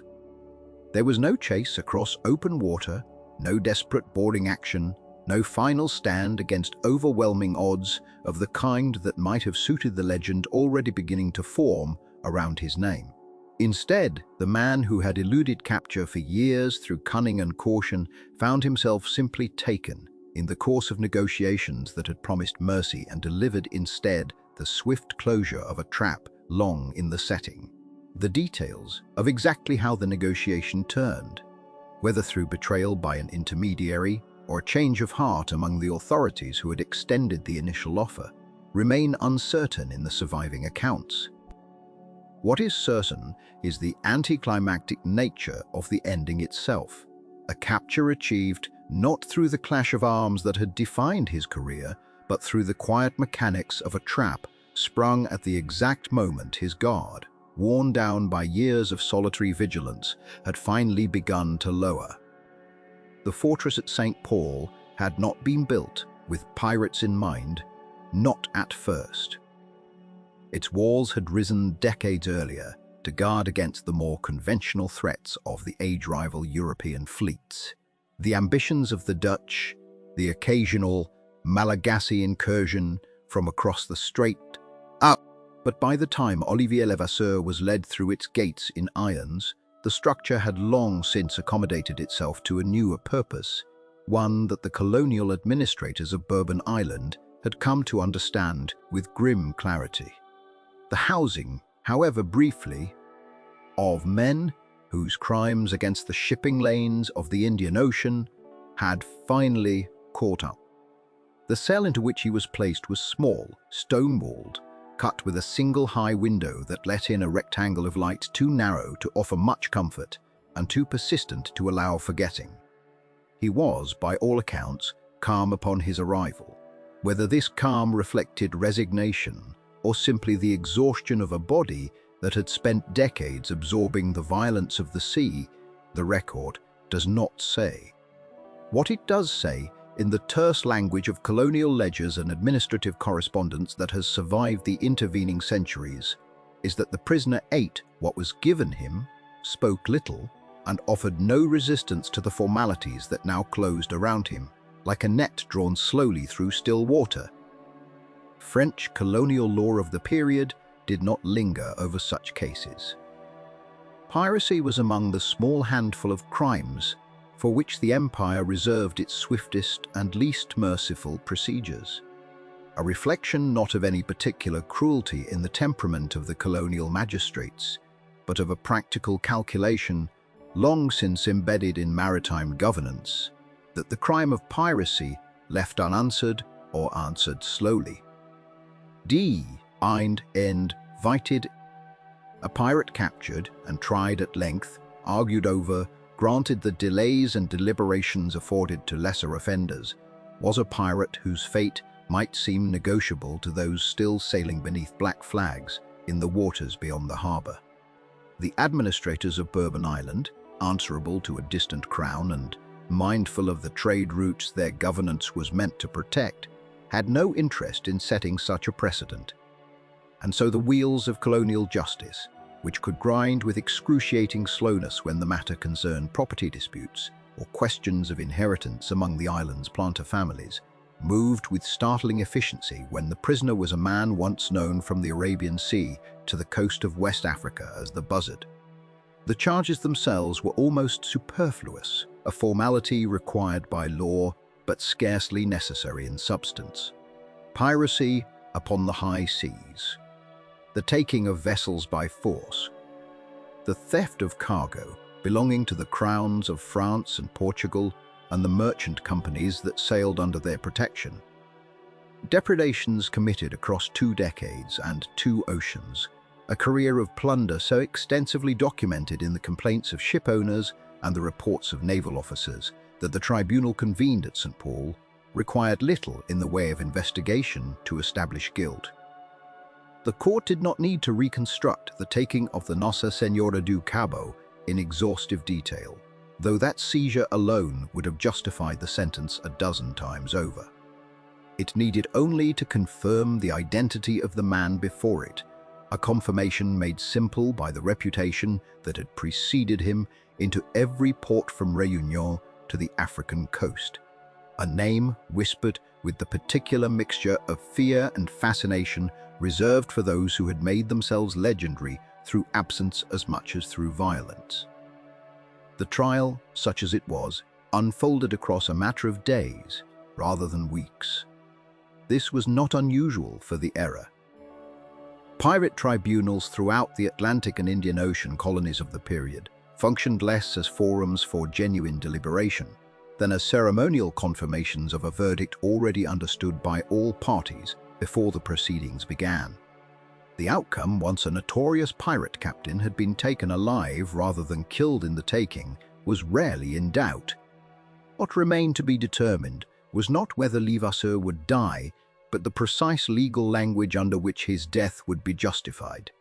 The specific articles of maritime and criminal code invoked to give the sentence its formal weight. The tribunal at St. Paul performed this function with the unhurried thoroughness of bureaucrats accustomed to processing the inevitable, filling in the necessary documentation with the same careful hand they might have applied to a land dispute or a customs dispute. It was during the interval between sentencing and execution that the stories later attached to Levasseur's final days began to take shape. Stories that have proven considerably more durable than the sparse official record from which they nominally derive. The colonial administrators of Bourbon Island, whatever their public commitment to the swift administration of justice, were not indifferent to the fortune rumored to lie somewhere beyond their jurisdiction. The accumulated plunder of 2 decades that had never been recovered, never been divided, never surfaced in any port ledger or merchant's account. A pirate captain facing execution possessed, in the eyes of those who held his fate in their hands, one final asset of considerable value: knowledge. And it is here, in the space between the certainty of the death sentence and the uncertainty of what the condemned man might be persuaded to reveal, that the historical record grows thin and the legend grows thick. Accounts passed down through generations on Bourbon Island and later incorporated into the broader mythology of Levasseur's life suggest that offers were made to him during this period, offers of the sort that colonial authorities were neither authorized nor perhaps even inclined to honor in full, but were willing to dangle nonetheless. A commutation of sentence, perhaps, or a more comfortable confinement, extended in exchange for the location of the treasure believed to have been secreted away during the years when the buzzard's fortunes were at their height. Whether such offers were made with any genuine intention of follow-through, or whether they represented instead the kind of hollow negotiation common to situations where the condemned holds information the living wish to extract before the sentence is carried out, cannot be established with certainty from surviving documentation. What can be said is that no such treasure was ever produced. No location was ever disclosed in any manner that satisfied the authorities enough to alter the course of events already set in motion. And the silence that Levasseur maintained on the subject, whether born of genuine defiance or simple distrust of promises he had no reason to believe would be honored, or perhaps because the fortune itself existed more in reputation than in any recoverable form, became, in the retelling, one of the defining features of his final days. The image that has persisted, embellished considerably by centuries of retelling, but rooted in whatever kernel of fact survived the initial accounts, is of a man who met the pressure applied to him with an unhurried stillness. He did not, according to these traditions, rage against his captors or attempt to bargain his way toward survival through partial revelations or false leads. He simply declined, or deflected, or offered nothing at all, meeting each inquiry with the same composure that had characterized his arrival at the fortress. This silence, more than any specific act of violence attributed to him during his years at sea, is what transformed Levasseur from merely another captured pirate awaiting the gallows into something closer to legend, a man who in his final days held a secret that an empire's representatives wanted and refused, for reasons known only to himself. To surrender it, the practical business of preparing a man for execution proceeded alongside these rumored negotiations with the same bureaucratic patience that had characterized the trial itself. A priest was assigned to attend him, as was customary practice throughout the French colonial territories, for the condemned, regardless of the nature of their crimes, the Church's obligation to the soul understood as separate from and unaffected by the state's obligation to punish the body. What passed between Levasseur and this priest during their sessions together has not survived in any detailed form, though later tradition would embroider this relationship considerably, attaching to it the story of a final confession, a scattered document, a cipher passed into the crowd at the moment of execution. Whether any such exchange occurred, whether the priest served merely as a formal presence required by custom, or became something closer to a confidant in the prisoner's final hours, the surviving record does not clarify. The colonial paperwork continued its patient accumulation, regardless forms confirming the sentence, forms scheduling the execution, forms allocating the modest expenses associated with carrying out a hanging on Bourbon Island, the entire apparatus of empire reducing a life of extraordinary violence, dates and signatures, and the small administrative costs of ending a man's existence. The cell itself, in the accounts that describe it, was unremarkable in every particular save the identity of its occupant. Stone walls sweating with the humidity common to the island's climate, a pallet for sleeping, a vessel for water, the narrow window admitting its thin allowance of daylight. Guards posted with a particular vigilance reserved for a prisoner whose reputation suggested resourcefulness even in captivity, though nothing in the surviving record indicates that Levasseur made any attempt at escape or resistance during this final period. Perhaps 2 decades of evading capture had exhausted whatever appetite for further evasion he might once have possessed.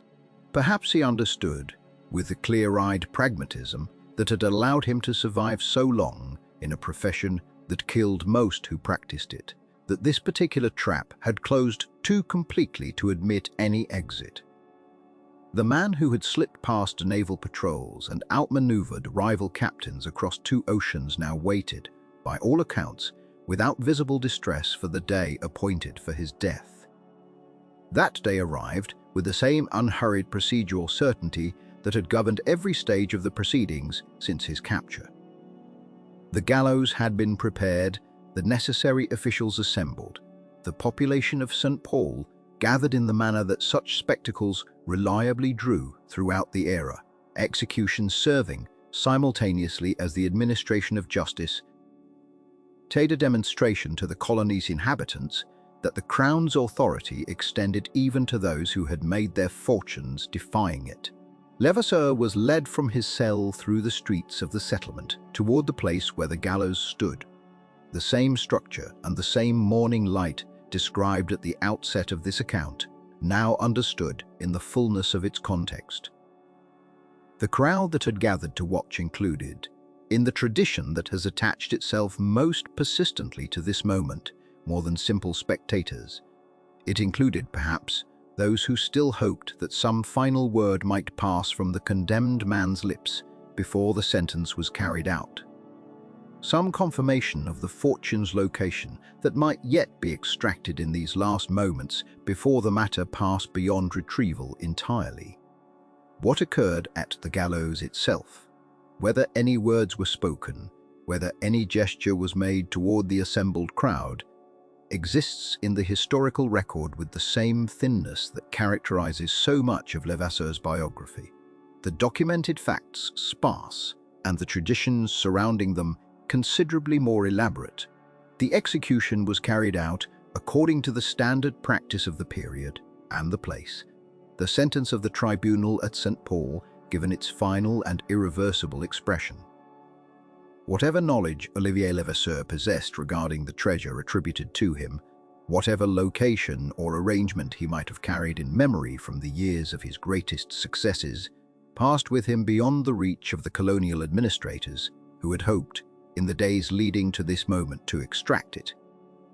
The buzzard, who had circled the shipping lanes of 2 oceans for 2 decades, came finally to rest, and the fortress at St. Paul returned to its ordinary business. The extraordinary interlude of the pirate's imprisonment and trial folded back into the unremarkable rhythms of colonial administration, leaving behind only the paperwork, the rumors, and the silence he had maintained until the very end. The morning of the execution had gathered around it, in the way such mornings do, a stillness that seemed to belong less to the calendar than to memory itself, as though the colony of Bourbon had been holding its breath since the sentence was first read aloud in the fortress courtyard. St. Paul, that modest port town beneath its green volcanic slopes, had never in its short colonial history hosted an event of quite this magnitude, and the officials who organized the gathering seemed aware that they were staging something which would be spoken of for years, perhaps generations. After the scaffold itself had been dismantled and the wood repurposed for some more ordinary use, the crowd began assembling before the sun had fully cleared the eastern ridges, drawn from the plantations and the harbour quarters, from the modest homes of clerks and the rougher quarters where sailors and freedmen mixed with the population still finding its shape in this remote corner of empire.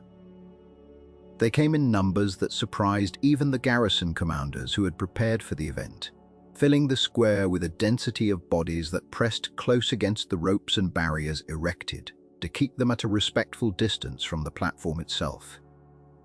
The colonial officials present that day carried themselves with the particular formality that authority assumes when it wishes to be seen exercising itself correctly. The governor's representatives stood in their formal dress despite the rising heat, their faces composed into expressions of solemn duty rather than triumph, for whatever satisfaction they may have felt at the capture and conviction of so notorious a corsair. The occasion demanded restraint. A public demonstration that French justice moved with dignity, even when its business was death. Clergy stood nearby, present to offer whatever final rites the condemned man might accept or refuse, their dark robes a somber note among the more colorful dress of soldiers and colonial administrators. The soldiers themselves formed a loose perimeter, muskets held at rest, their presence a reminder that even in this moment of ritual solemnity, the possibility of disturbance, of some final desperate act, either from the prisoner or from sympathizers within the crowd, could not be entirely dismissed. The ritual of a public hanging in a colonial outpost such as this followed a pattern inherited from the metropole, but adapted as so much was adapted in these distant territories to local circumstance and available resources. The scaffold itself was a simple wooden structure, sufficient to its purpose without ornamentation, erected perhaps days earlier by carpenters drawn from the garrison's own ranks. Above it, the tropical sky stretched wide and unbothered, indifferent in the way skies always are to the human dramas played out beneath them, and the mountains behind the town stood green and silent, witnesses that would remain long after every person in that crowd had themselves passed into memory. The proceedings would have opened, as such proceedings did, with the formal reading of the charges and the sentence. A recitation of piracy and its consequences delivered in the flat, administrative language that colonial law favored, a language designed to strip even the most extraordinary life of its color, reducing 2 decades of raids and fortunes and flight across 2 oceans into a series of clauses and citations. It is here, in this moment of ritual solemnity, the threshold between the reading of the sentence and its execution, that the story which would outlive every other detail of Olivier Levasseur's life is said to have occurred. The legend holds that as he stood upon the scaffold, in those final moments before the noose found its place around his neck, the pirate reached into his clothing and produced a paper folded many times over, dense with markings that no witness in that crowd could have read, even had they been close enough to see them clearly. And with a gesture that historians and storytellers alike have rendered in 100 different ways across the centuries since, he is said to have cast this paper out into the crowd, letting it fall among the assembled onlookers, while calling out words to the effect that his treasure now belonged to whoever among them could find the wit to decipher it. Some tellings rendered the words more elaborately, as him crying out that his fortune awaited the one clever enough to understand what he had written, that he left it not to any single man or nation, but to the whole of humanity's curiosity. A final gesture of defiance against the authorities who had hunted him and who now stood ready to end his life without ever having wrung from him the location of the wealth they so desperately wished to claim.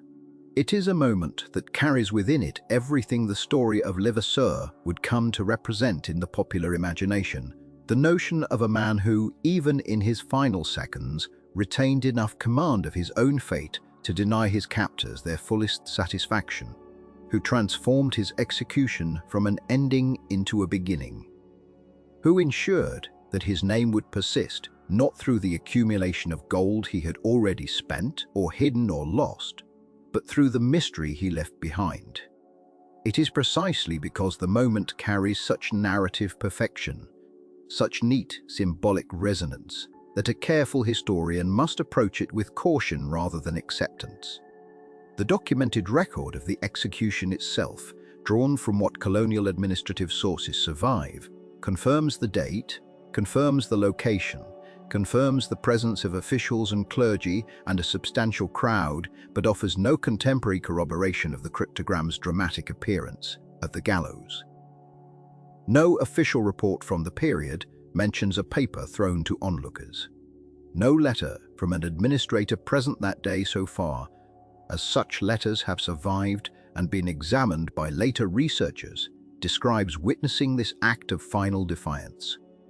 The story, in its earliest traceable forms, appears to emerge later, passed through generations of retelling in the oral traditions of Bourbon and the wider Indian Ocean colonial world, gathering detail and certainty with each retelling in the way legends do, until by the time it reaches written form in later centuries, it has acquired the solidity of established fact, despite the absence of any document from 1730 itself that confirms it occurred.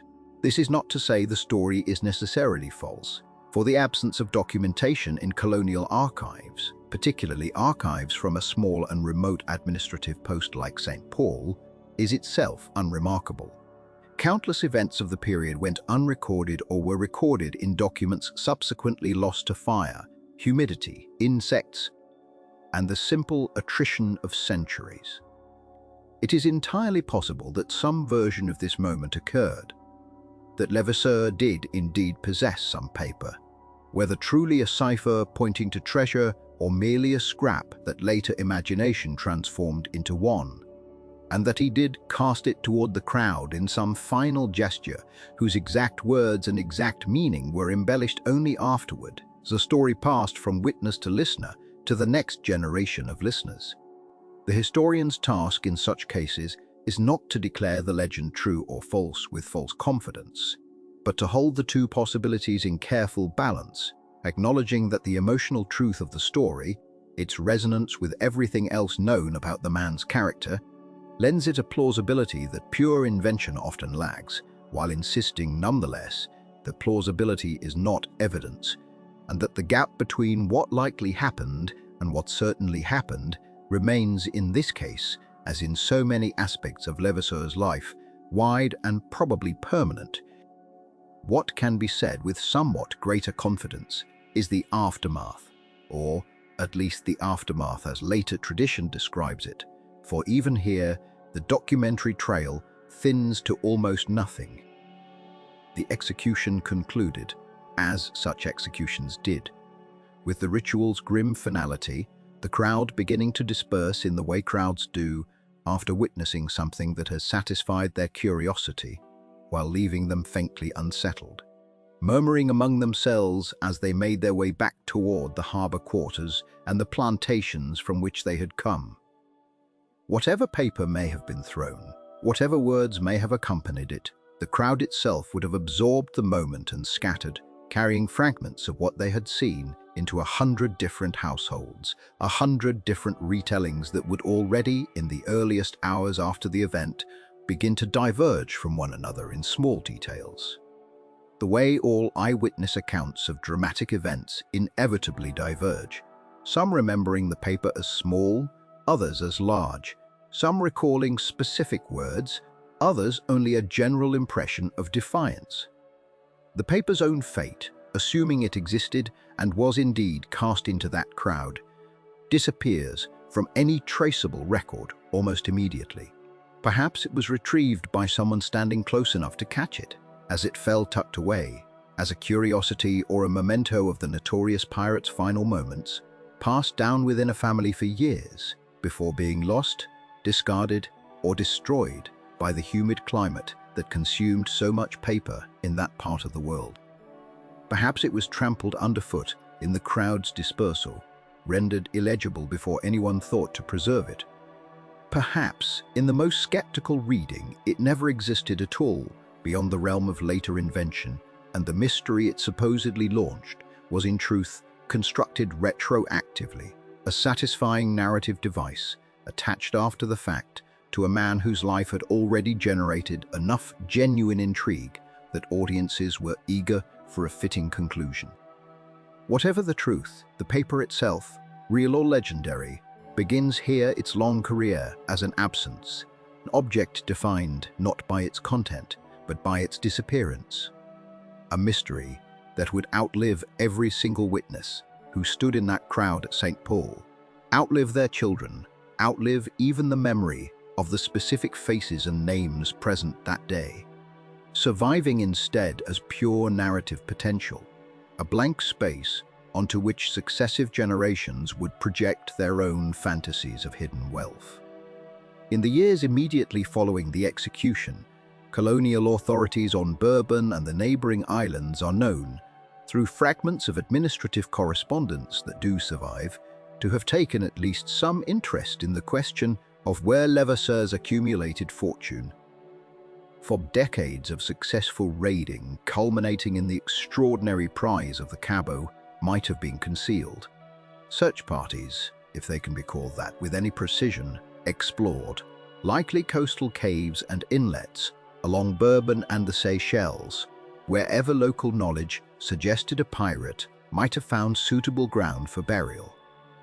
Local families, drawn by the same rumors that animated official curiosity, conducted their own quieter searches, digging in promising locations, questioning old sailors who might have served under the pirate captain at some point in his long career and might retain some fragment of useful memory. These efforts, so far as the fragmentary record indicates, uncovered nothing of significance, no chest of coin, no cache of jewels, no confirmation that any specific location held the treasure everyone assumed must exist somewhere in the volcanic soil or coastal rock of the Western Indian Ocean. The searches, lacking any solid foundation beyond rumor and assumption, were quickly overtaken by exactly the kind of speculation that flourishes in the absence of fact. Stories multiplied faster than evidence could ever have constrained them, each teller adding some detail that seemed to sharpen the mystery's edges, until the historical record of the actual search efforts, whatever modest and largely fruitless activity had genuinely occurred, became indistinguishable from the accumulating legend that grew up around it. This is, in its own quiet way, the precise moment at which the historical Olivier Levasseur, a Frenchman of Calais who had sailed under privateer commissions before drifting into outright piracy, who had commanded ships and crews across 2 oceans, who had negotiated for his life at St. Mary and ultimately lost that negotiation at St. Paul, began his transformation into something other than a historical figure. He became, in the retellings that followed, a myth, a name attached less to documented deeds than to an unsolved puzzle, his actual life and choices and failures receding behind the more compelling story of a cryptogram no one could read, guarding a fortune no one could find. The cryptogram itself, whatever its true origin, would in the decades and centuries that followed enter into wider circulation through copies, transcriptions, and retellings that carried its strange symbols further from any original document, if an original ever truly existed, than any single witness at that execution. Each copy introduced its own small errors, its own variations in symbol and arrangement, so that by the time serious investigators began examining versions of the cipher in later generations, no 2 copies matched precisely, and no one could say with certainty which version, if any, most faithfully represented what Levasseur may have thrown into that crowd on the day of his death. The symbols themselves, whatever their true meaning or lack of one, began here their long and unresolved journey through history, carried forward not by any single continuous thread of evidence, but by the accumulated weight of curiosity itself, a mystery sustained less by what was known than by everything that remained, and would remain, unknown. The years that followed the pirate's death did not extinguish the story of his treasure, but rather planted it more firmly, as though the very act of execution had scattered seeds across the Indian Ocean that would take root in the imaginations of generations yet unborn. By the time the 18th century gave way to the 19th, the tale of Olivier Levasseur and his hidden fortune had already begun to travel far beyond the modest shores of Réunion and the scattered islands where he had once anchored his ships and counted his plunder. It moved along the same trade routes that had once carried his victims, whispered in the ports of Bordeaux and Nantes, repeated in the taverns of Saint-Malo, where sailors gathered to trade stories as readily as they traded goods, each telling, adding some new detail, some fresh embellishment, until the historical man and the legend that bore his name had become difficult to separate, like two currents merging in open water until no eye could mark where one ended and the other began. The cryptogram, or the various versions of it that circulated through private hands and public curiosity, served as the engine that kept this legend moving forward through time. A document need not be authentic to be believed, and belief, once it takes hold in a community of the credulous and the hopeful, requires little encouragement to sustain itself across decades. Copies of the cipher, some faithful to whatever original had existed, others altered by careless transcription or deliberate embellishment, found their way into private collections, into the hands of amateur historians, into the possession of men who fancied themselves capable of succeeding where so many had failed. Each new possessor of the document became, in some private chamber of ambition, the man who might finally unlock what Levasseur had supposedly concealed. And each brought to the task not merely calculation, but a kind of faith that bordered on the religious, the sense that fortune favored those who pursued mysteries. By the middle of the 19th century, the geography of the search had begun to take shape, though it remained scattered and inconsistent, following rumor as much as reason. Some searchers looked to Réunion itself, reasoning that a man executed on that island might have concealed his fortune somewhere within reach of the place where he had spent his final years, in the shadow of the volcanic peaks that rose above St. Paul, in the caves that pockmarked the coastline where the sea had carved hollows into the black volcanic rock over centuries beyond counting. Others turned their attention to Mauritius, to the Seychelles, to the smaller islands, scattered like afterthoughts across the vast blue distances of the Western Indian Ocean, places where pirates of the Golden Age had once found shelter and where local tradition, however unreliable, spoke of strange markings on rocks, tot of stones arranged in patterns that seemed too deliberate to be the work of nature alone. The 19th century treasure hunters who ventured into this pursuit were for the most part men of modest means and considerable determination, laborers and small merchants who had heard the tale from a grandfather or an old sailor and had allowed it to take hold of their imagination with the particular intensity that poverty often grants to dreams of.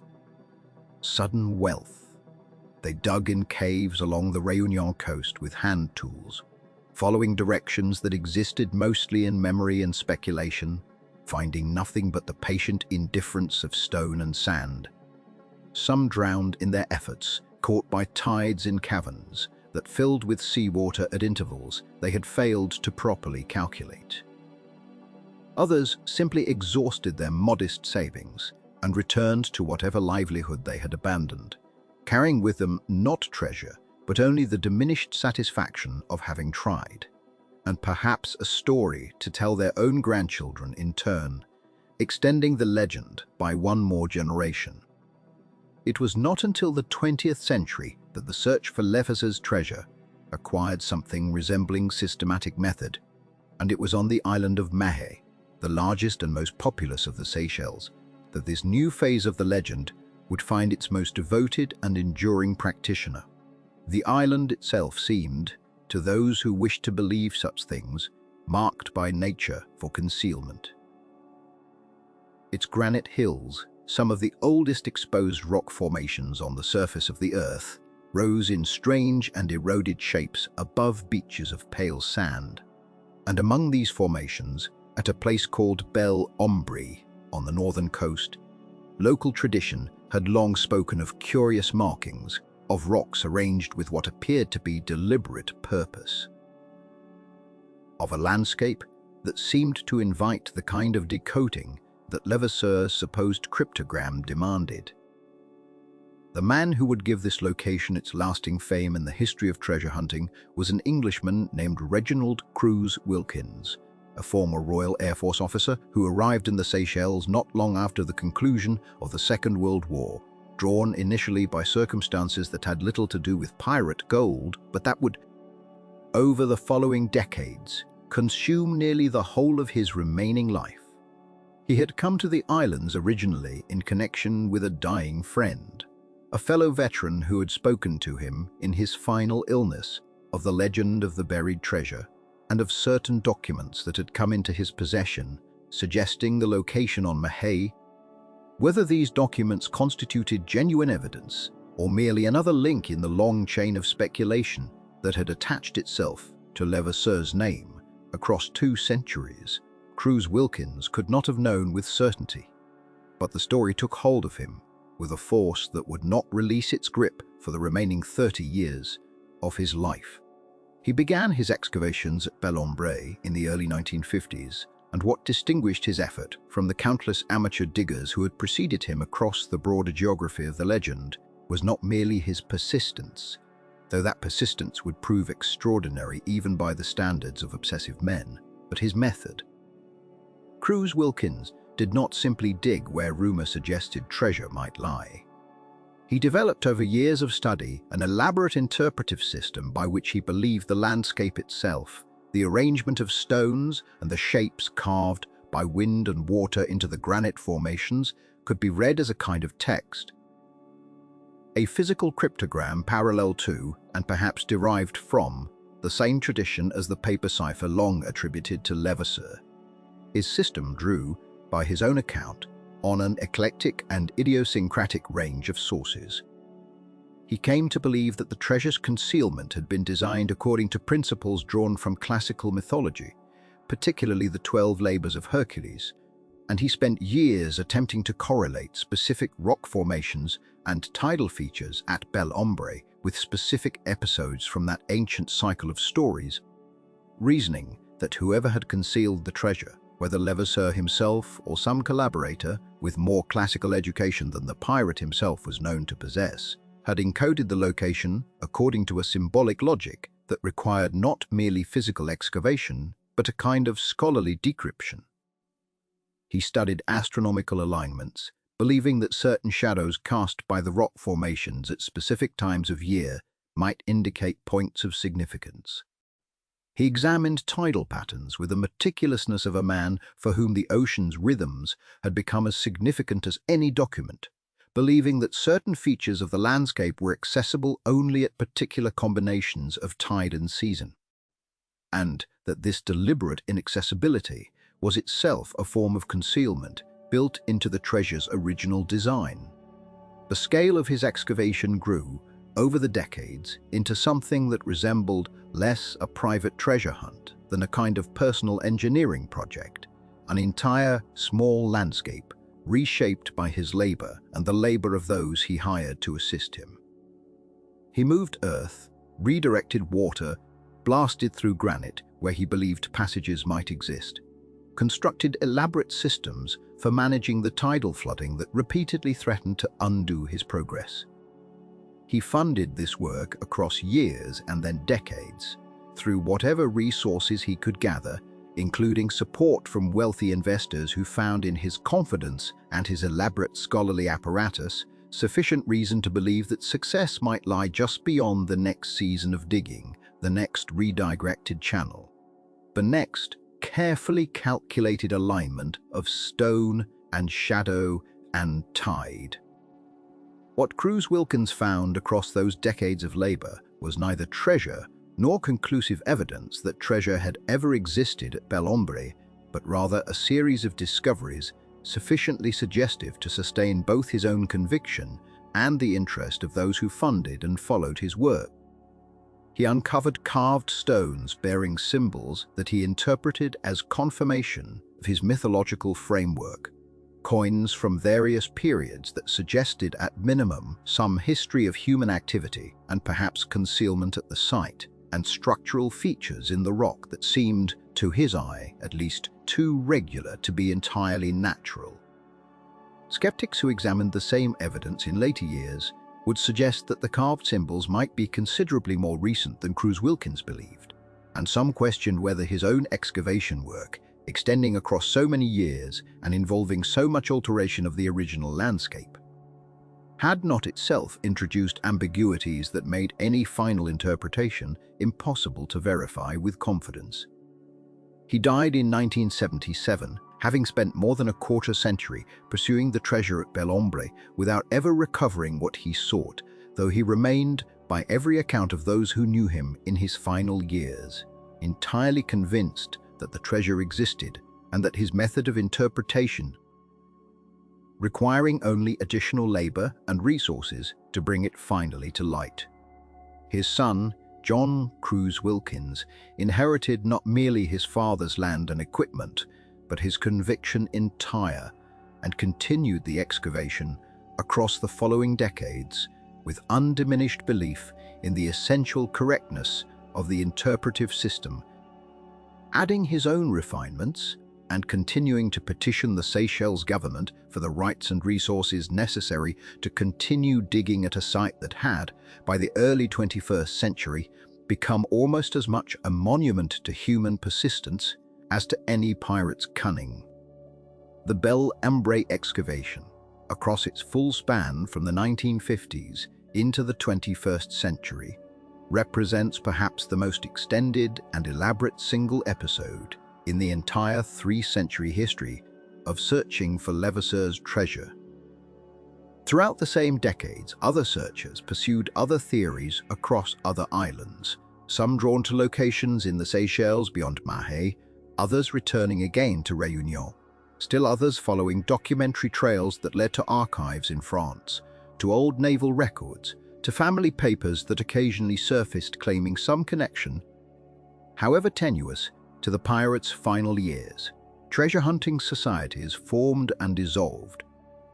Books were written, some scholarly in their caution, others frankly speculative, each contributing new theories about the cryptogram's meaning, new interpretations of its symbols, new locations proposed with varying degrees of confidence as the true resting place of whatever Levasseur had accumulated across his years of plunder in the eastern seas.